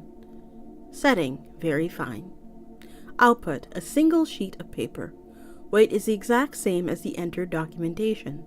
The sheet appears to be a single sheet from the entered SCP-914 documentation. However, when flipped over to the right, the reverse side is the following page in the sequence. When flipped over to the left, the opposite side is the preceding page in sequence. No new documentation is included, but this item is significantly easier to store, as if more time-consuming to browse. It's screwing with us, you know that? I don't care if it's been proven that it has no self-awareness. That thing is laughing at us. General. Note: there seems to be some difficulty as to the meaning of fine and coarse on the settings. The machine appears to be capable of refining input based on either a scale of complexity, loss of entropy accompanied by connectivity between components, or an acquisition of a subject meaning, or of simplification, separation into components, materials, and loss of meaning. Dr. Giers.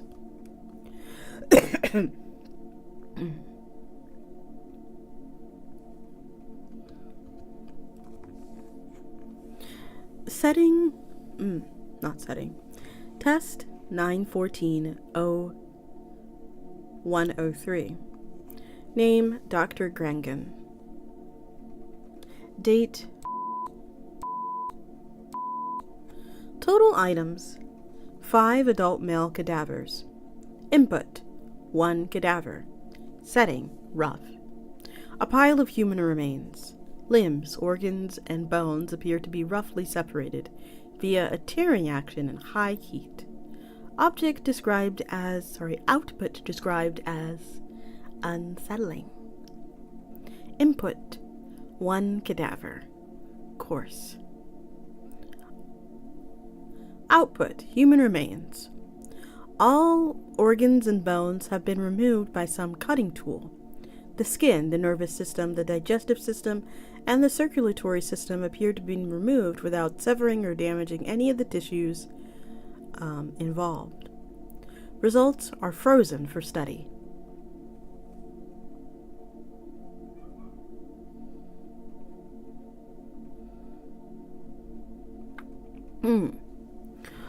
Input 1 cadaver. Setting 1:1. Output 1 Asian male cadaver. Original cadaver was identified as Caucasian. Input 1 cadaver. Fine. 1 cadaver containing SCP-008. Subject has been immediately incinerated. 1 cadaver. Very fine. Output green slime. Properties and chemical material determined to be identical to SCP-447-2.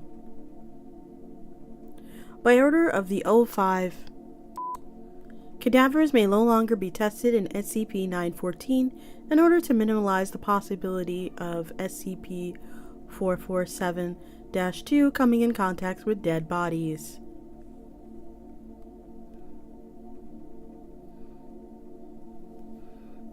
Dr. Oros. Date. Total item 1 pill of SCP-500. Input 1 pill, setting fine. Output 1 ornate locket, now classified as SCP-427.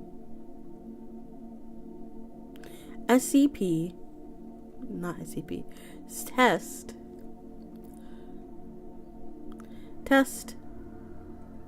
My brain, dyslexia, can we please read the letter? The numbers? Can we do it?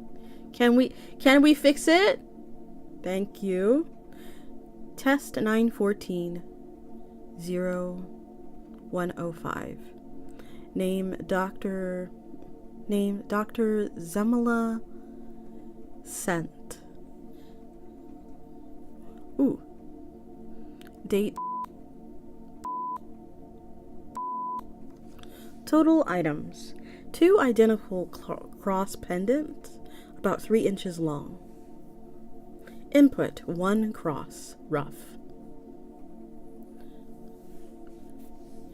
1 fragment of wood, the same mask, cut flat on 3 sides. This may be a fragment of a large cross. Maybe have yourself a small bit of sugar water to see if you need it. 1 cross, setting fine. 1 wooden crucifix with the intricately detailed carving of Jesus Christ. Note: this may imply that SCP-914 has an understanding of religion, and more experiments within the religious items are indicated. Dr. Sent.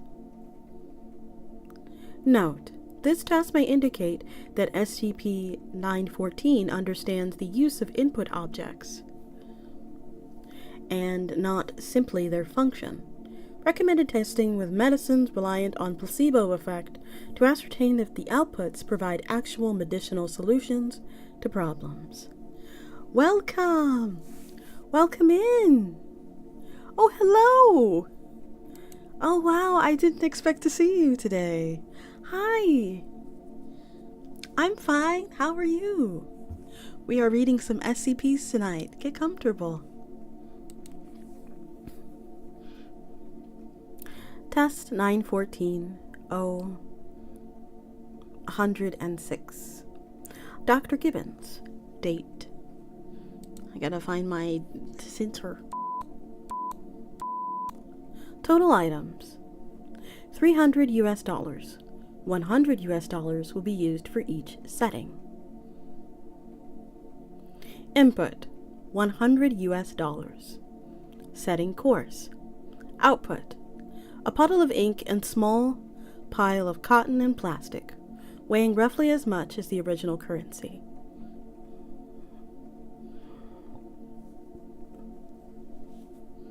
100 input, 100 US dollars. Setting 1 to 1. Output 75 euros. Input 100 US dollars, setting fine. Output a shareholder's note from Soap Course Products, worth $100.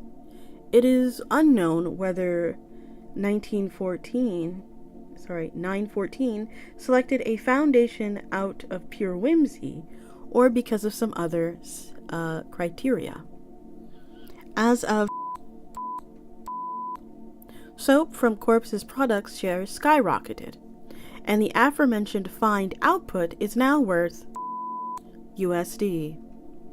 It is now under investigation if 914 selected soap from Corpse's products because it knew it was going to rally, or if it was a matter of luck. Oh boy, this is a lot, y'all. We are definitely going to be reading just one of these. Test 914-07. Dr. Date. Total items: 5 bronze replicas of the pioneers and 11 plaques. Input: 1 plaque on each setting. Setting: rough. Output: multiple bronze cubes and 2 bronze spheres. Setting: coarse. 105 grams of copper ore and 15 grams of tin ore. Settings: 1 to 1. Output: several CDs. Tests reveal them to contain the same data as the Voyager Golden Record. Setting: fine. A record-size bronze disc. Testing shows that using the object with a record player will play a recording of the currently unidentified voice describing the content and the meanings of the Pioneer plaque. Setting: very fine. Output: a bronze gyroscope, 15 centimeters tall. A needle in the center continuously points in one direction. Testing has confirmed that no matter the position of the gyroscope, the needle always points towards our sun.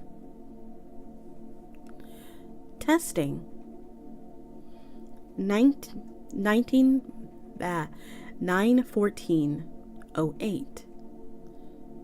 Name: Dr. Date. Total items: 5 pounds of raw beef. Oh wow, why would you do this? Input: 1 pound of raw ground beef, rough. Output: 1 pound of beef slurry. Input: 1 pound of raw round beef. Ground beef. Setting: fine. 1 pound of a medium cooked round steak. Steak. I could really use a steak right now. A nice bloody one. Hey, just as an aside, how do you guys like your steaks? Like, just as an aside. I would like a big.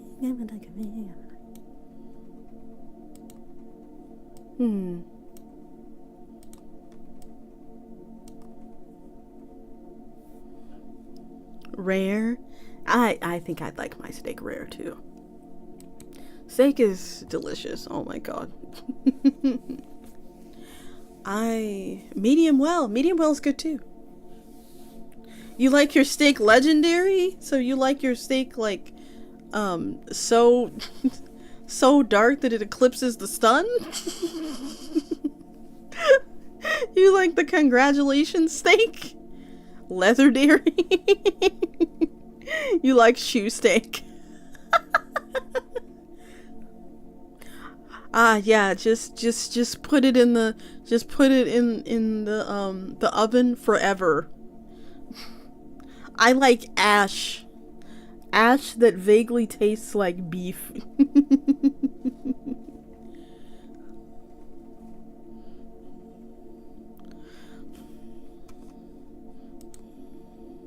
It's like MLM.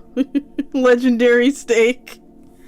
Just, and there's like a steak that just descends from the sky. It's like hot and piping. I'm gonna have to animate that later.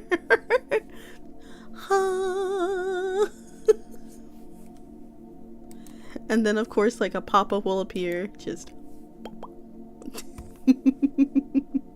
you've got steak. Moving on.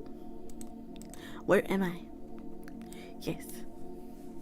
Input: 1 pound of raw ground beef. Setting fine. Output: 1 pound pile of beef jerky. Jeez. Input: 1 pound of raw ground beef. Very fine. Output: 2 half-pound flank steaks, well done and slightly drizzled in gravy.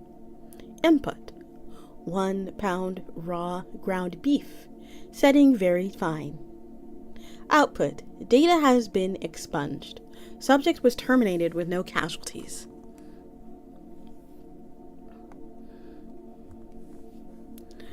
Test 9/14/09. Doctor. Date. Total items 5 IRS forms 1040 blank.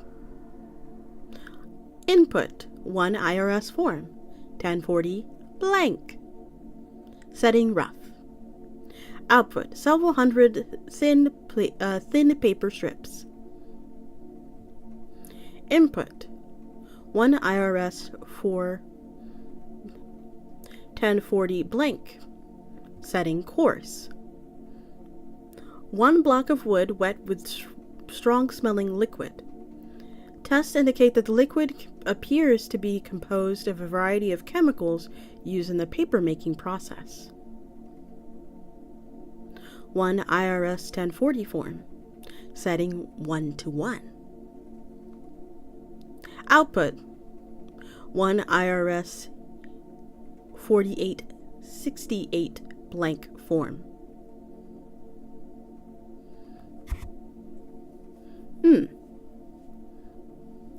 1 IRS 1040 blank form. Setting fine.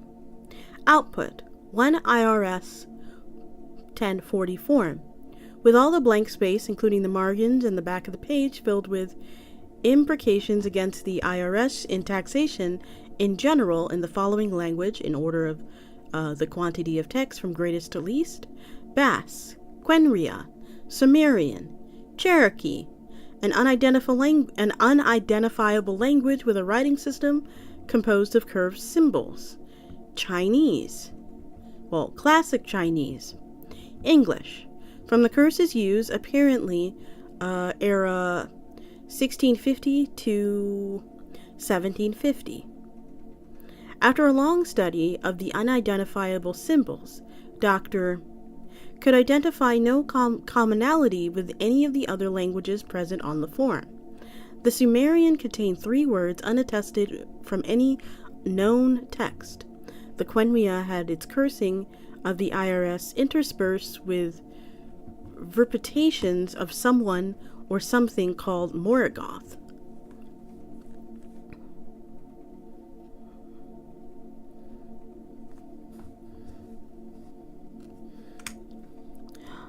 Input: 1 IRS form 1040 blank. Setting very fine. Output: 1 IRS form MXL, filled out for the year 35 with the name given Gaius Influs Caesar, Augustus Germanus, and all monetary amounts given in Roman numerals with the word denarii entered afterwards.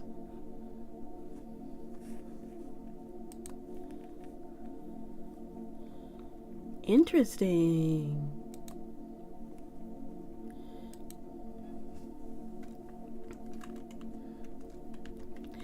Well, How do we think about that?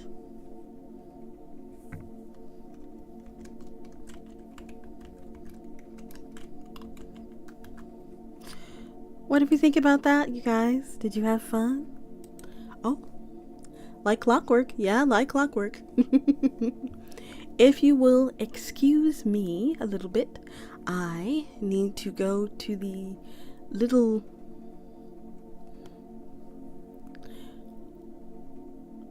Oh, please give me headbands. Oh, I got you.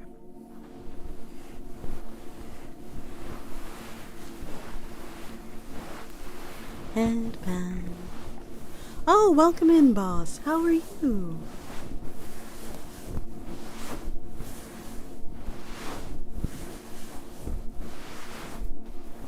Nope, no excuses apparently.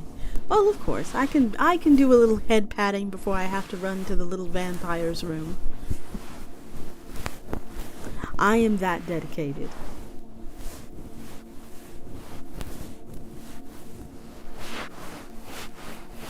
Good morning. How are you?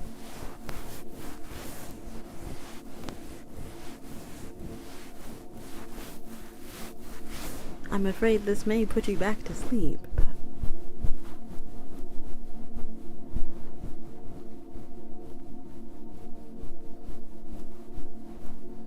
Okay.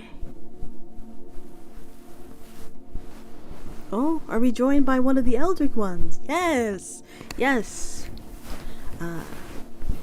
Isaac here is my manager. Everyone say hi, manager.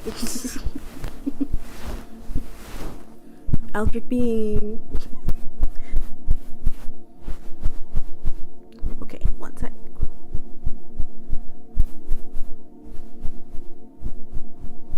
Okay. I will be right back. Do we want fish? Do you want fish? Fish? Fish? Fish? Okay, that's one fish. Fit. Fit.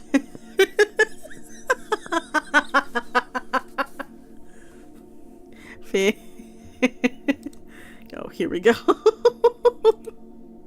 Give me a second, you all.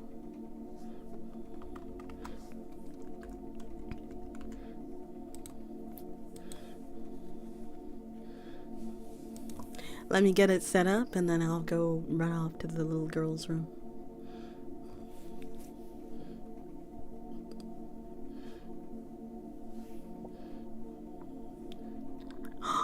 Oh, looks like it's there.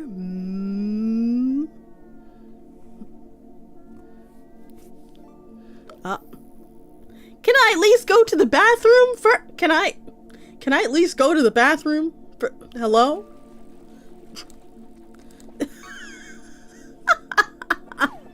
Oh my goodness. I will be right back.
55 seconds, by the way.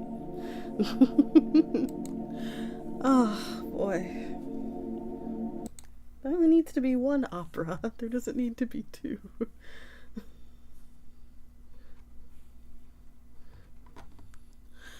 Ah.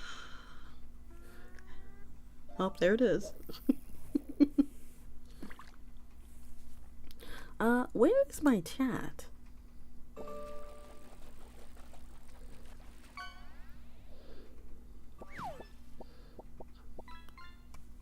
Let's go back to the regular stream scene, shall we? If you are good, I will leave the fish.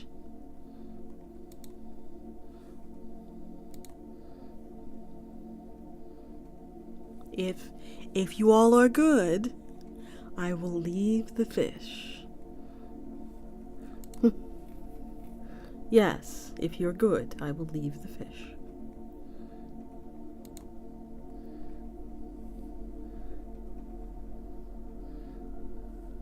Did you catch the tail suggestion among the fish? No, I did not. What is that? Give me a second.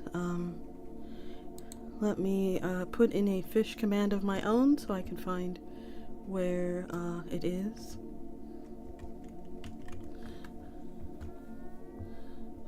I can find the overlay really quickly. Where is it? Is it in here? Ah, found it. Okay, so we're going to make lurk bait a little smaller, and I'm gonna put it up here. Is this fair, guys? You guys get to still do stuff while I read, but the moment that it starts taking away your attention, I'm going to take away the fish again. It's going back into the pit.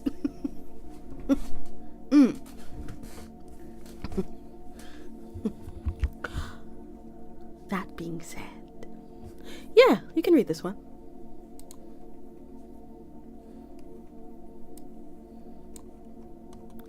Oh, it is very long. I think this will be the last thing that we read. I suggest muting the fish too, possibly. Yes, I could do that. Okay, so it'll still be there, but it's muted. It's very low. I think only I'm possibly able to hear it. Vaguely.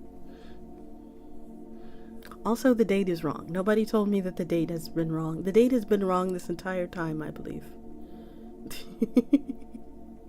It's okay, though. I still love you all.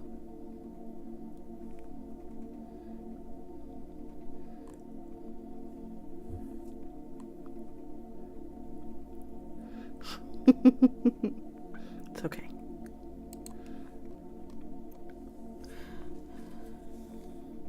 Clockwork time. The Fabergé bastard was raging. Tools flew, doors slammed, the walls and floorboards rattled. Throughout it all, he loosened a stream of profanity so acidic that it threatened to peel the already faded paint. Rejected. Him. Heir to the most prestigious jewelers in the world, makers of wonders only seen in dreams, tossed out like some beggar at the gate. What's more, it's done by some pathetic, puffed lackwit of a servant, his offering never seeming to reach the edge of the Tsar's grey gaze. He threw a hammer hard enough to lodge it into a wall, fuming and drooling with vitriolic rage, his egg a perfect representation of the legendary Fabergé eggs presented to the young princes and princesses, lie shattered in fine dust around the floor. It had taken nearly a year to create, at no small cost to his personal finances, relationships, and nerves. Glittering and gilded, inscribed around every inch were miniature scenes and tales of Baba Yaga and Kojiki and the Deathless, the cold, clear eyes of Diamond, the fearful children of soft pearl. Behind a hidden catch in the painting of the chicken-footed home of Baba Yaga opened a tiny clockwork pageant of horror. As the tiny, delicate doors swung open, the battle between hero and villain unwound. The bright, clear-faced lad battling the eternally old Kojetsky. Gruesome, but just the thing for a bloody-minded boy, as youngest prince was known to be. All of this dashed to splinters because some worthless advisor was offended and would not have it upsetting the delicate sensibilities of the young lord. Pigeon-hearted swine. Wait, I can hear it, which is a problem, so we gotta... No. Damn it. There we go.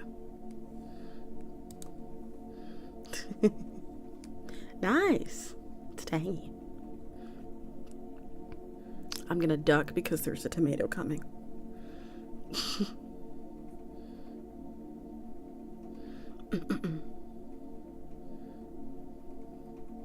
He had the audacity to have a guard escort him none too softly outside of the gate. His rage ebbed, head throbbing as he slouched against the wall. No, I earned the tomato, it's fine. The workshop/living quarters was in shambles. Only the highest shelves remained somewhat untouched. He panted, starting to quietly sob, looking down at his worthless hands. It was his best work, and he knew he'd never make it his equal again. His eyes rolled to the rafters, absently seeking out the stoutest, most likely to bear his weight. Suddenly his eyes settled on a clockwork rose setting in the highest corner. With a twist it would bloom open, then folded on itself to become a chirping bird. He stared, eyes red-rimmed and feverish, as an idea started to slowly rise. He stood, taking down the rose, winding it, watching the ballet of change. It was always the change that amused, the secret unfolding. With the eggs, the outside was almost ignored. In the hunt of the secret inside, secrets change. He slowly smiled, an unwholesome expression on his gaunt, grim face. He would build them a wonder, a likes which the world has never seen and would never see again. He would create a treasure that would be kept and passed down ages after the Tsars were dead, gone, and forgotten. He started with smashed clocks.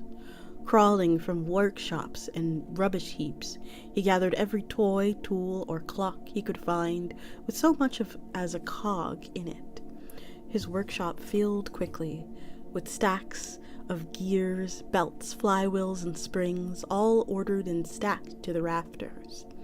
His blueprints grew as well, from 2 sheets to 5 to 8, then 20. Soon he'd taken to jolting outlines on the wall, scribbling notations onto the floor on narrow walkways through the gears. What few friends he had started to talk. He had grown impossibly more gaunt and haggard, his eyes feverish and driven, and seldom spoke above a mumble. The few who stopped to check in on him could barely squeeze in his door, and were quickly choked by the smell of oil and rust.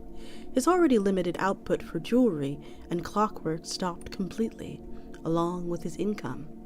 He took to selling furniture, clothing, anything that could buy the little food he needed. Whispers of a possession and dark arts started to follow him. The shunning was nothing new to him. In a way, it was almost welcome. He had a suspicion of those who were too nice, too open, and the constant nagging and drain of interaction slowed down the work.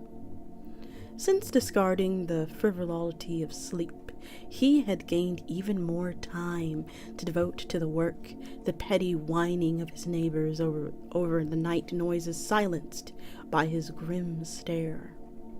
The assembly started to take shape, the millions of parts starting to move from pile to the growing mass that took up most of his small room. He doused his silent heart.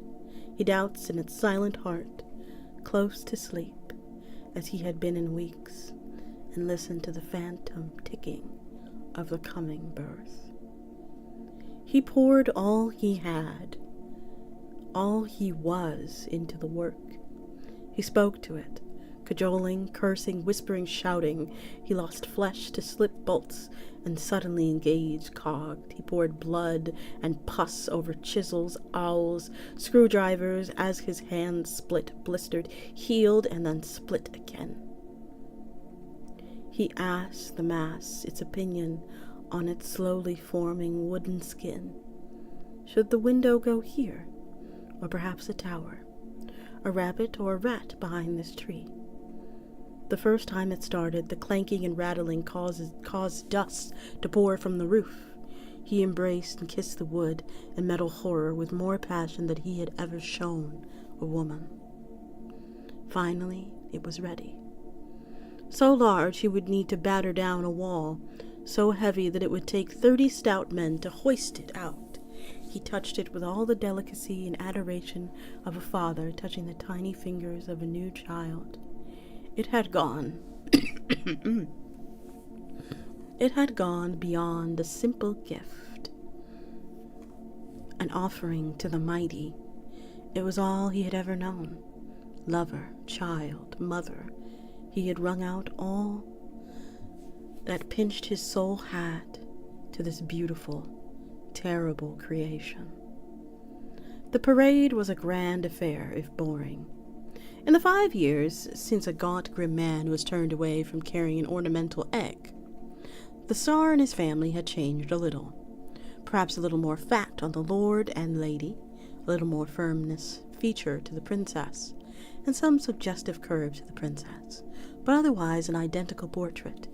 Even the birthday parade had the same tired floats, the same gilded carriages. When the procession came to a road blocked by a massive shade, an emaciated horror, the princess actually had to be nudged awake from a light doze. The mad Fabergé stood before a hill covered in grimy tarps. He had not spent the years in idle suspension. His limbs were as thin as a scarecrow, muscles thin like cables, writhing beneath. His head was a pinched skull with some expression, and his smile nearly sent the queen into a swoon. The worn, tattered clothing hung from him like a sack. Puffing and swaying as he made a low bow, his voice was harsh as a rasp as he spoke. "My lord, may I present, on this glorious day, my gift." The tarps fell away, and the whole square lost its breath. A fairy tale kingdom had sprouted in the center of the street. Around its base were small trees and shrubs, thick with cavorting fairies and goblins. Tiny brooks and lakes held glittering mermaids and smiling fish. Deeper, a tiny gnome village rested against a Lilliputian mountain range. The men froze in work and play. The songbirds and dragons nestled in the high places, and dark, suggestive shapes lurked in the caves and burrows. All of this paled, however, to the castle.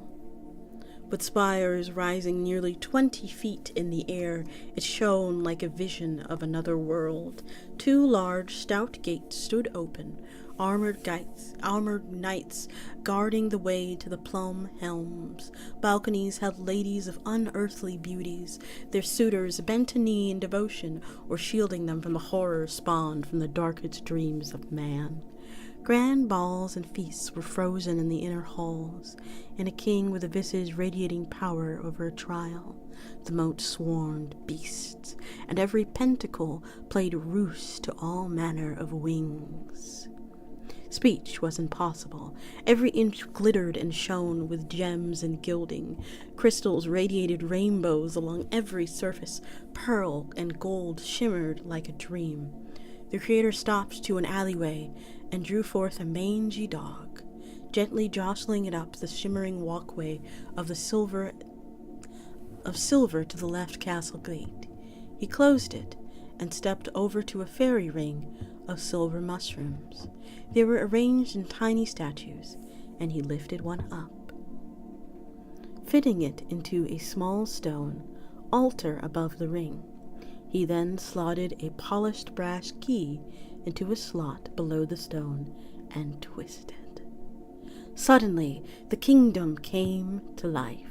The whole square, until now dumbstruck, almost screamed with delight. The fish swam, the birds sang, the knights marched, the gnomes dug. Everywhere there was a movement, sound, light. The trees swayed, the dragons brooded. From the dungeon depths came a chilling moan. The king held court, pronouncing the judgment as Tsar and family watched in pleasure. The world suddenly froze again, and the scarecrow man opened the left gateway to reveal it empty. He smiled wickedly, then opened the right gateway, releasing a sudden burst of tiny white pure doves. Man and machine were bundled back to the palace with all haste.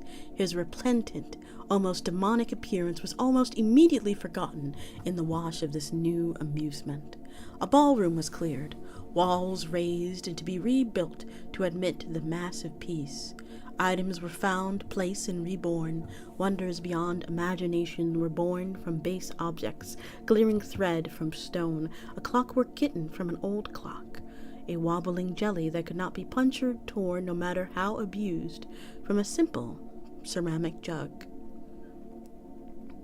The young prince had to be stopped twice, carrying one of the royal cats. Things entered through one gate and left on the other.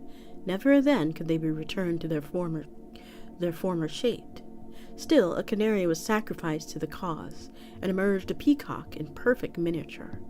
The Tsar was delighted beyond words, and embraced the reeking, horrible wreck of the device's creator like a brother. Dinners were planned, rooms were made ready, and the black heart of the bastard Fabergé stirred there like the alien feelings of true, honest joy. It was in the dim of the night that two small forms slipped into the ballroom. One in the nightshirt, the other a soft white nightgown. Two forms stole silently into the dark up to the fairy tale castle. The night-shirted boy, the young prince, whispered, pinched and prodded the princess up to the gate of the castle. He had whispered wicked things in her ear that night, and threatened to reveal two unpleasant secrets to her parents if she did not accompany him and do as he said. He was not truly a wicked boy, no so more than any young boy is. The same impulse made him put frogs in his sister's toy box, chase her about with snakes, and kick her shins at dinner. Also drove him to see what would happen to her in the castle. The princess pleaded at the gate, begging her brother in a whisper to let her go back to bed. He pushed harder, sneering as he threatened to tell father the true way of his favorite clothes had been ruined. She paled, shivered, and silently went into the gate, tears rolling in cold silence.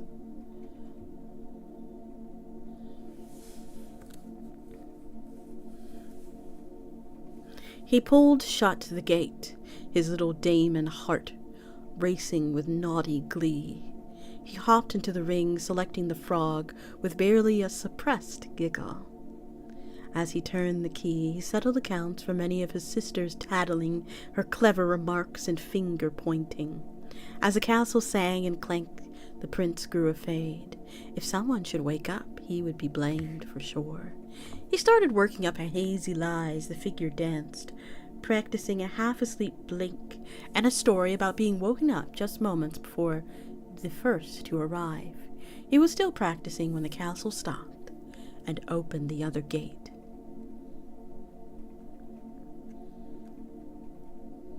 The screaming awoke the Tsar and his wife first, even with their rooms so far away from the ballroom. In the way of the parents, they seemed to know without question that their children were in danger. They passed the servant quarters and drowsy footmen.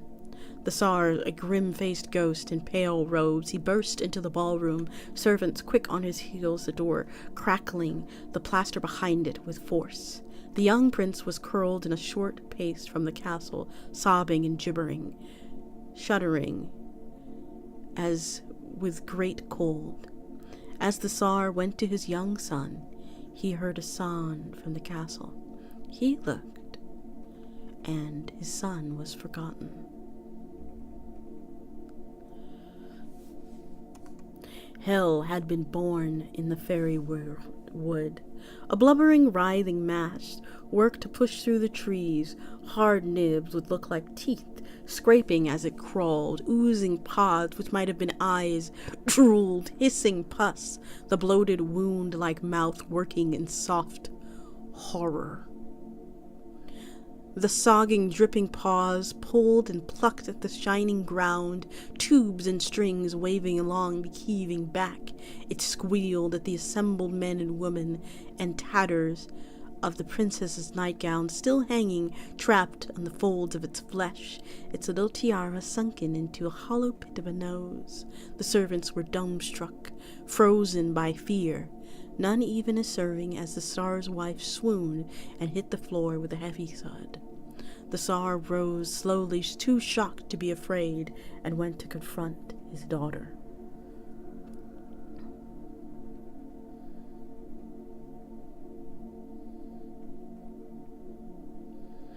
The princess took hours to die. Her room was sealed, the doorway plastered over, the body within too twisted and misshapen to bury. The young prince was broken, a mindless shell.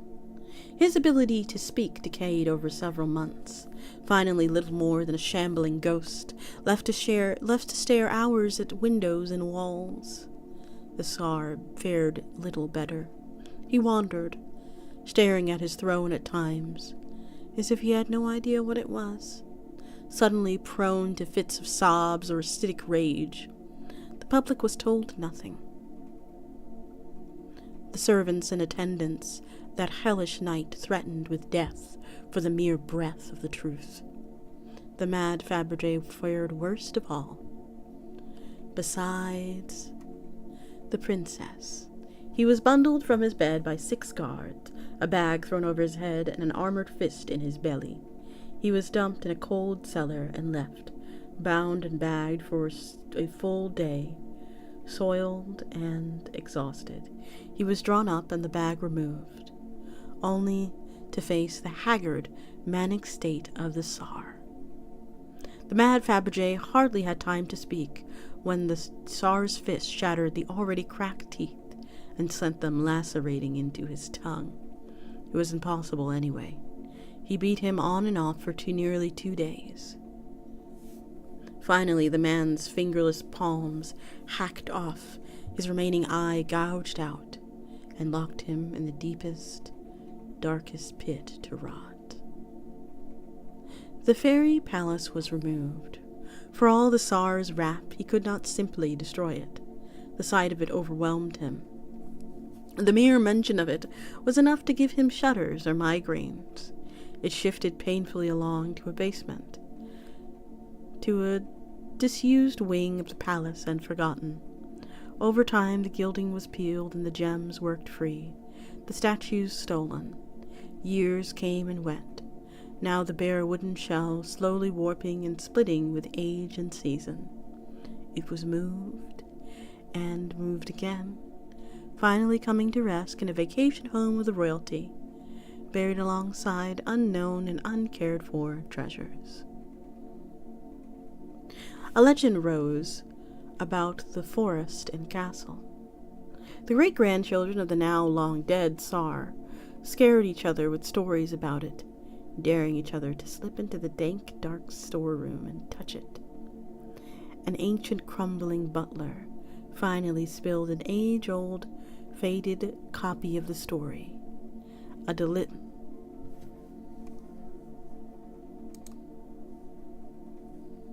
Oh, what was that? Welcome in.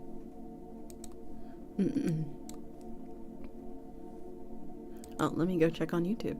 Hello, hi guys, how are you? Excuse me.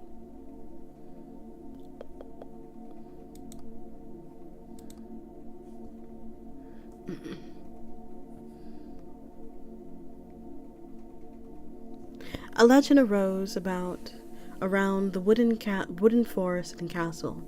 The great-grandchildren of the now long-dead Scar scared each other with stories about it, daring each other to slip into the dark, the dank stone room and touch it. An ancient crumbling butler finally spilled an age-faded copy of the story, and the delicious scandal that rolled through the bars and boarding houses for days. However, other concerns took precedence, and during some uprising or another, the summer palace was burned to its foundation. Along with it went many great works of art, the twisted and warped shell of the wooden palace and forest, as the embers cooled above it. Buried deep in the rubble of the ancient charred clockworks lay unnoticed and unknown. The scholars discovered the clockworks in a book, the forgotten diaries of a servant left to rot in the university archives, as part of a lot from an estate sale. Hello, welcome. He never doubted the truth of it. Even when he presented his proposition to the derision of the faculty.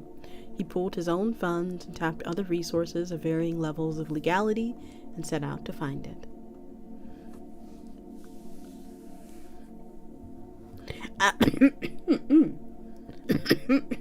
Oh my god.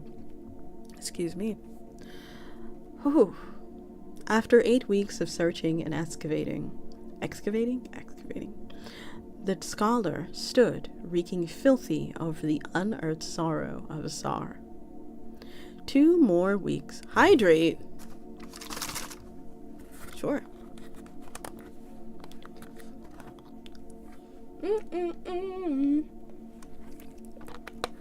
Welcome in, everybody. That wasn't very much. You can cast again in 134 seconds.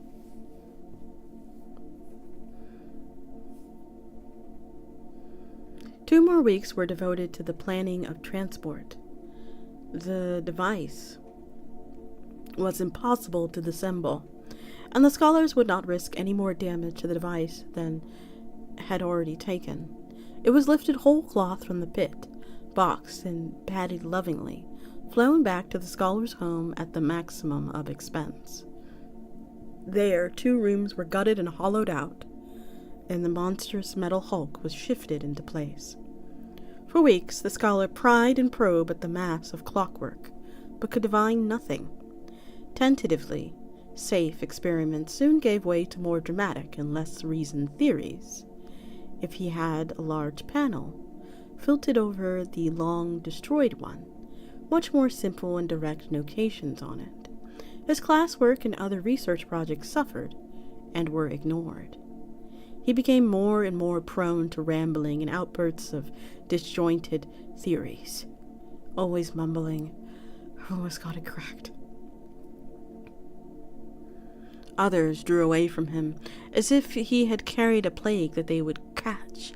The scholar ignored their shunning, his letters promising first reprimand, and then eventually dismissal. Always, the next turn of the key would give the last shard of the puzzle and cement his place in history. Always the next one, the next vase, the next dog, the next fabric. The next one would finally reveal the pattern. And if not that, then the one after. Or the next one, surely. He wasted away, eaten from the inside by his first obsession, then rage. He would force the reason from the hulk of metal. It would repay all the pain he had poured out from it, one way or another.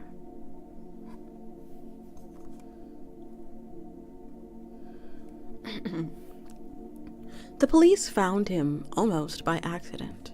3 ladies of the evening had vanished over the last week. 2 patrolmen were making their rounds with little hope or interest. The door swung open silently under their knock, the silence drawing them in, guns drawn. They found him in the kitchen, hanging from a stout rope. Pinned to his chest was a note.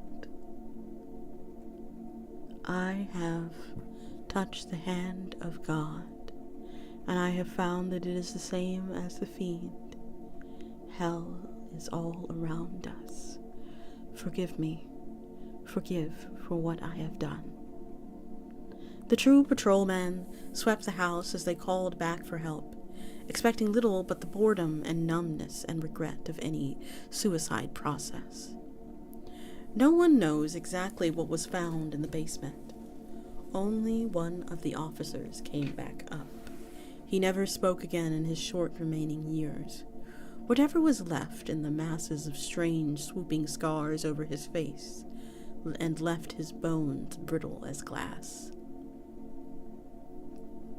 The other police who responded said that the house was already burning when they arrived, surely the result of an electrical outage, or a stove left on by a distraught suicide victim. The moaning and bubbling wailing that seemed to rock from the base of the fire was without a doubt simply escaping gas or warping metal. They did not know what to make of the mass of charred clockworks once the rubble was cleared. When the men from the government came, they were all too relieved to turn it over to them.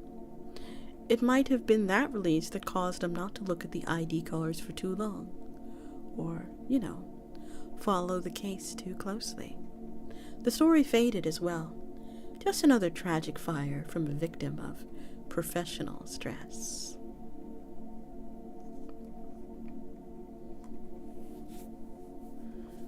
The Foundation was most pleased, and all the more with the knowledge that they had swooped the item mere hours ahead of Marshall, Carter, and Dark. Now they sit, poking, prodding in careful, controlled isolation, musing at this wonder of madness. More and more they learn, and as they do, less they understand. They slip into confusion and anger slower. The madness spread eventually, evenly over many. But still yet they slip. They push and prod, trying to force meaning onto insanity, trying to divine the secrets of the universe from a child's toy. And that was Clockwork Time! Yay! Woo! We did it! Did you all have fun? I'm gonna turn off the If you didn't have fun, I'm going to eat the fish game. I'm not actually going to eat the fish game, but I had a lot of fun reading that. That was really nice.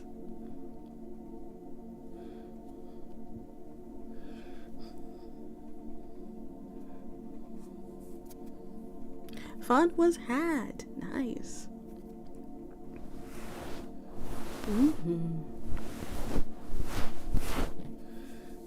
Yeah, it's a fantastic tale. Yes, I had a lot of fun. Maybe we could read more of that. I liked those.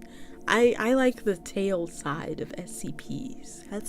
That's fun. I haven't really heard much of that, and I would like to hear more.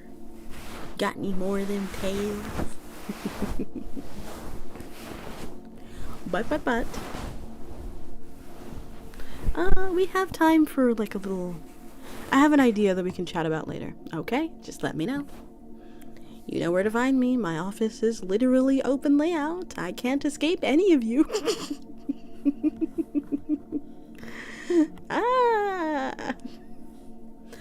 Whew.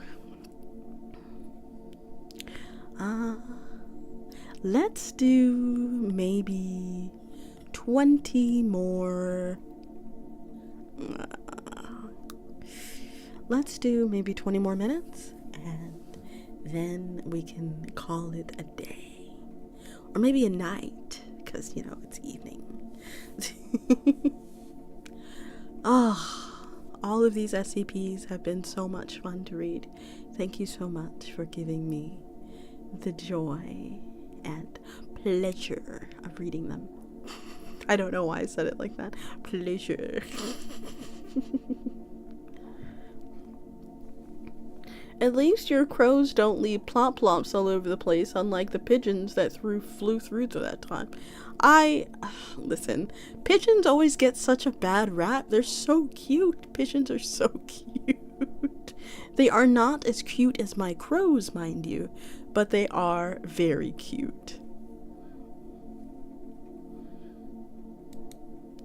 Let's go ahead and find a shorter one. Do we have a shorter one?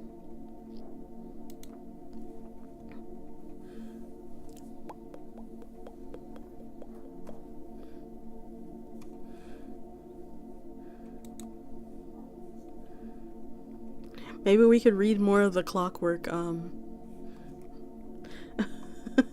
testing. Yes, a shorter SCP. Very short, like 20 minutes.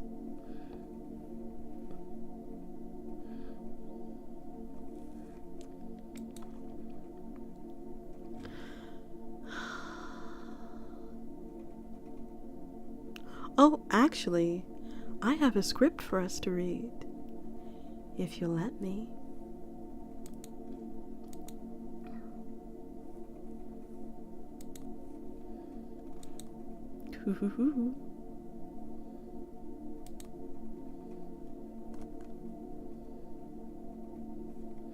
Let's read a short script, shall we?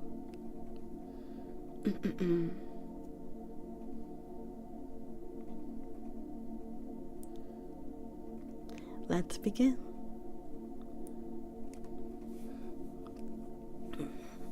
I will need a little bit of water for this because it's gonna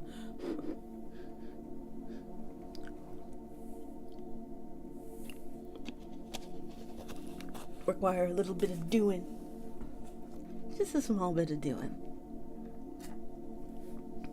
Okay. Let's turn this down. Hydration. Make sure your organs are well lubricated. We need maybe a little bit of campfire.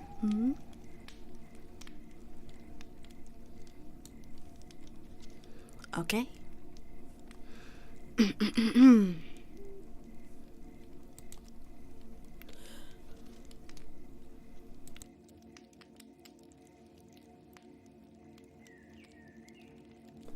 Okay.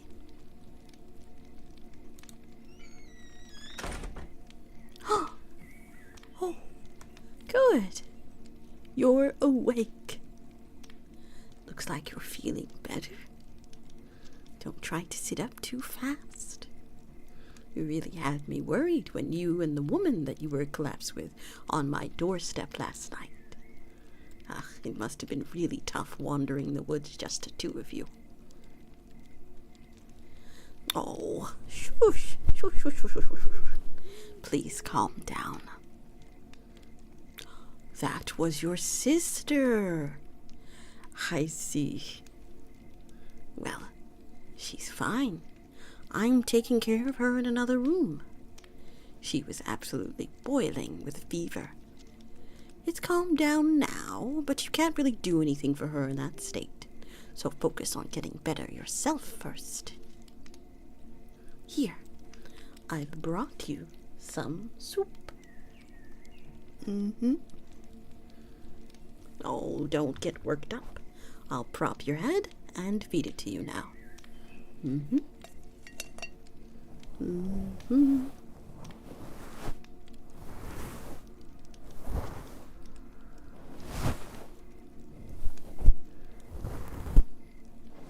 Well, How is it?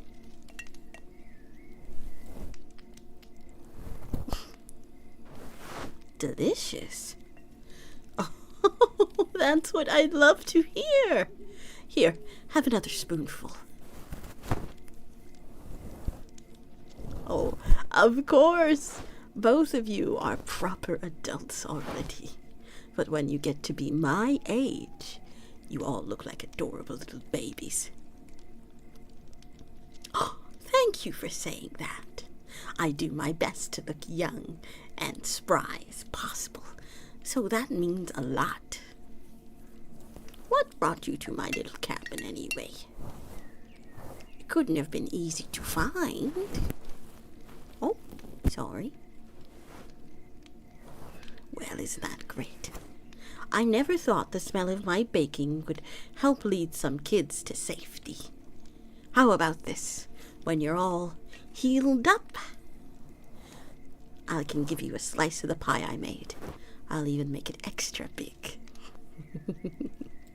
That sound good? Oh, yes, of course you could enjoy it with your darling sister. I'll save an even bigger slice for her to celebrate her recovery. Now that you've finished all this soup, I can help you with recovery. Maybe I could pamper you a little to help you relax. The body heals best when the mind is at peace.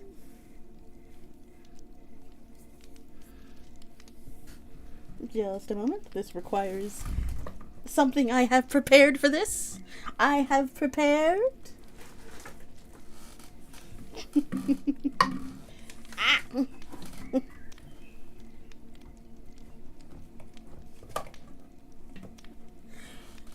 yes, here we are. Sorry about that, dearie.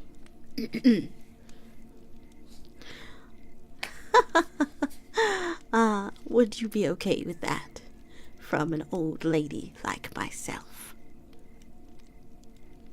Oh, so enthusiastic.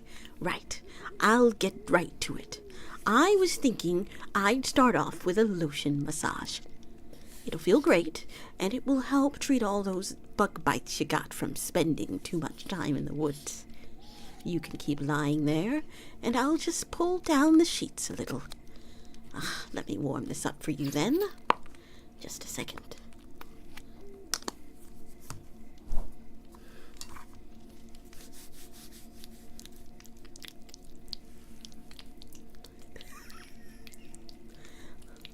I can't imagine this sounds very pleasant, but that's what the instructions say to do. Don't blame me.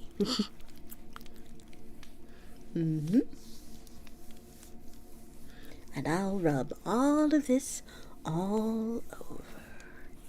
And you'll be so relaxed, you won't be able to lift a finger. Yeah, it does smell pretty nice, doesn't it, huh? It's actually an original blend. Yep, I made it myself, right here in this cabin. The local plants are great for medicine. Is it really strange that I live out here? I prefer a quiet workspace, and all the ingredients I could ever need are right outside. There's no better place for me. For me, it's weirder that you two were in the area. What were you doing around here? Oh, a shortcut. In these parts? Well, I'm sure you were in a hurry, but you should have known better. I think I can guess what happened next. It is a dangerous forest, after all. It's a miracle you survived the monster attack. Maybe someone else in your caravan also made it. I've lived here long enough to develop some ways to protect myself. When the time comes, I'll use them to send you on your way, and maybe we can look for other survivors. Just be patient with me. until then, all right? Alrighty, there you go. I think that should be enough. I have only covered your upper body, but the calming effects should have spread all over by now. I bet you're more relaxed than you've ever been in your entire life. Do me a favor and try sitting up.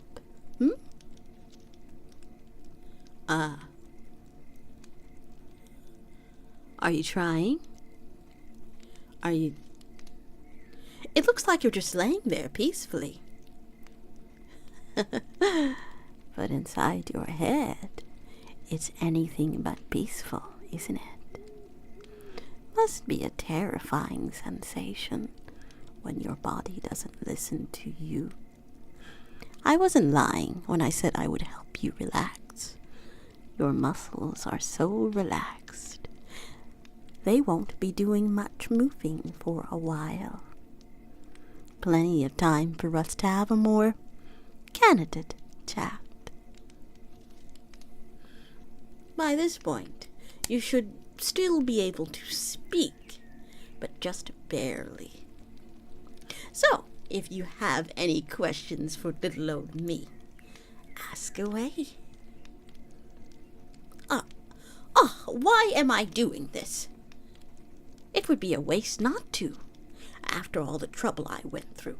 Controlling the monsters to attack your caravan, using an aromatic spell to lure you here. You think I'd just toss away my prize after that? Oh, that's right, sweetie, it was me. So, if unlike some posers, I've earned the title of witch. So if some entitled brats think they can use my woods as a shortcut without paying a toll, then I have to correct their mistake. You want to see your sister. So dedicated. She's alive. For now. But I wouldn't say she's fine. Why are you asking what I did to her? You don't already know? Yes, I get it now.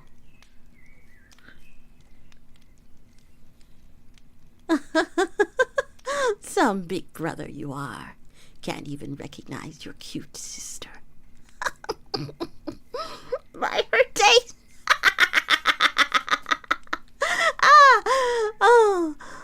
Don't be upset. Don't be upset. She's a part of you now. A part of you. Whatever happens, you'll never be separated again. Isn't that what you wanted? That is a handsome face you're making. Every muscle struggling to show me just how upset you are. But you don't have to be so mad. I told you what left of her is still alive. Probably still screaming your name as we speak, Hansel. A lovely name for a lovely young man, by the way. Is it really surprising that I know your name? Surely you've never actually introduced yourself, but don't worry. Your sister took care of all the pleasantries long ago before you woke up. Hansel and Gretel, the tragic twins. If nothing else, I'll write about you two in my diary. But I'd prefer if your story didn't end tonight. So, if you want to stay so lively, you're going to do exactly what I say from now on. Unless you'd rather I use the rest for more soup. Oh, but maybe you do want me to do that. You said it was delicious after all. But the two of you, you're so good for so much more than that. This place could always use an extra pair of hands. It's up to you if they stay attached to anything.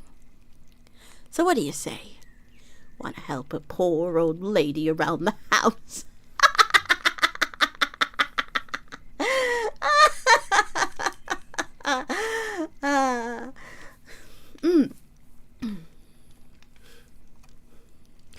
Okay.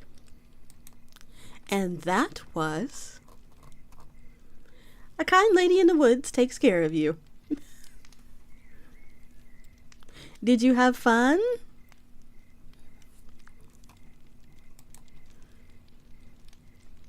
Oh, it looks like the ad is starting, which is perfect. I can hold you guys until the ad's done. Did you all have fun being... I don't think she's very kind, you know. Yeah, I don't think she is either. I could see a lot of people did not like that story.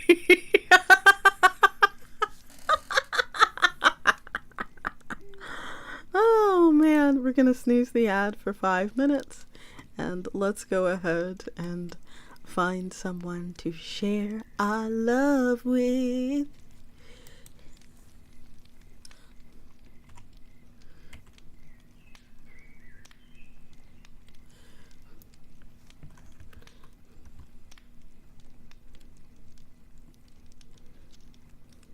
What do you mean? She seemed so kind, guys.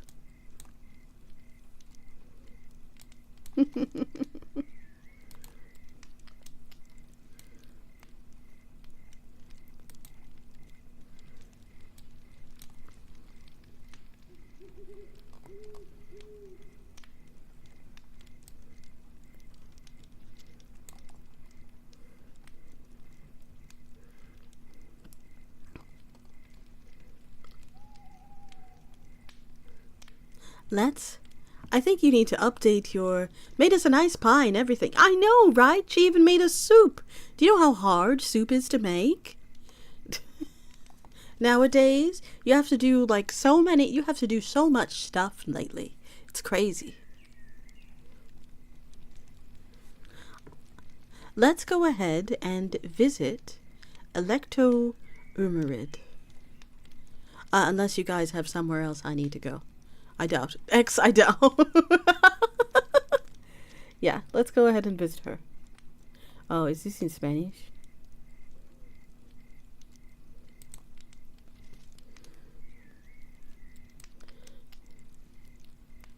All right.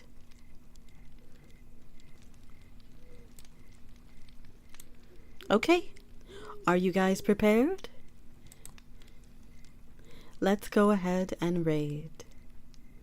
If you are not joining the raid today, have fun. I do need to get going. That's completely fine.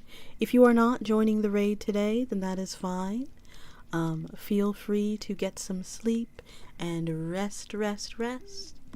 I am very happy to see you as always. And, you know, of course, be well. I will see you on Sunday. We'll be doing more of a traditional ASMR stream with all the, you know, and yeah.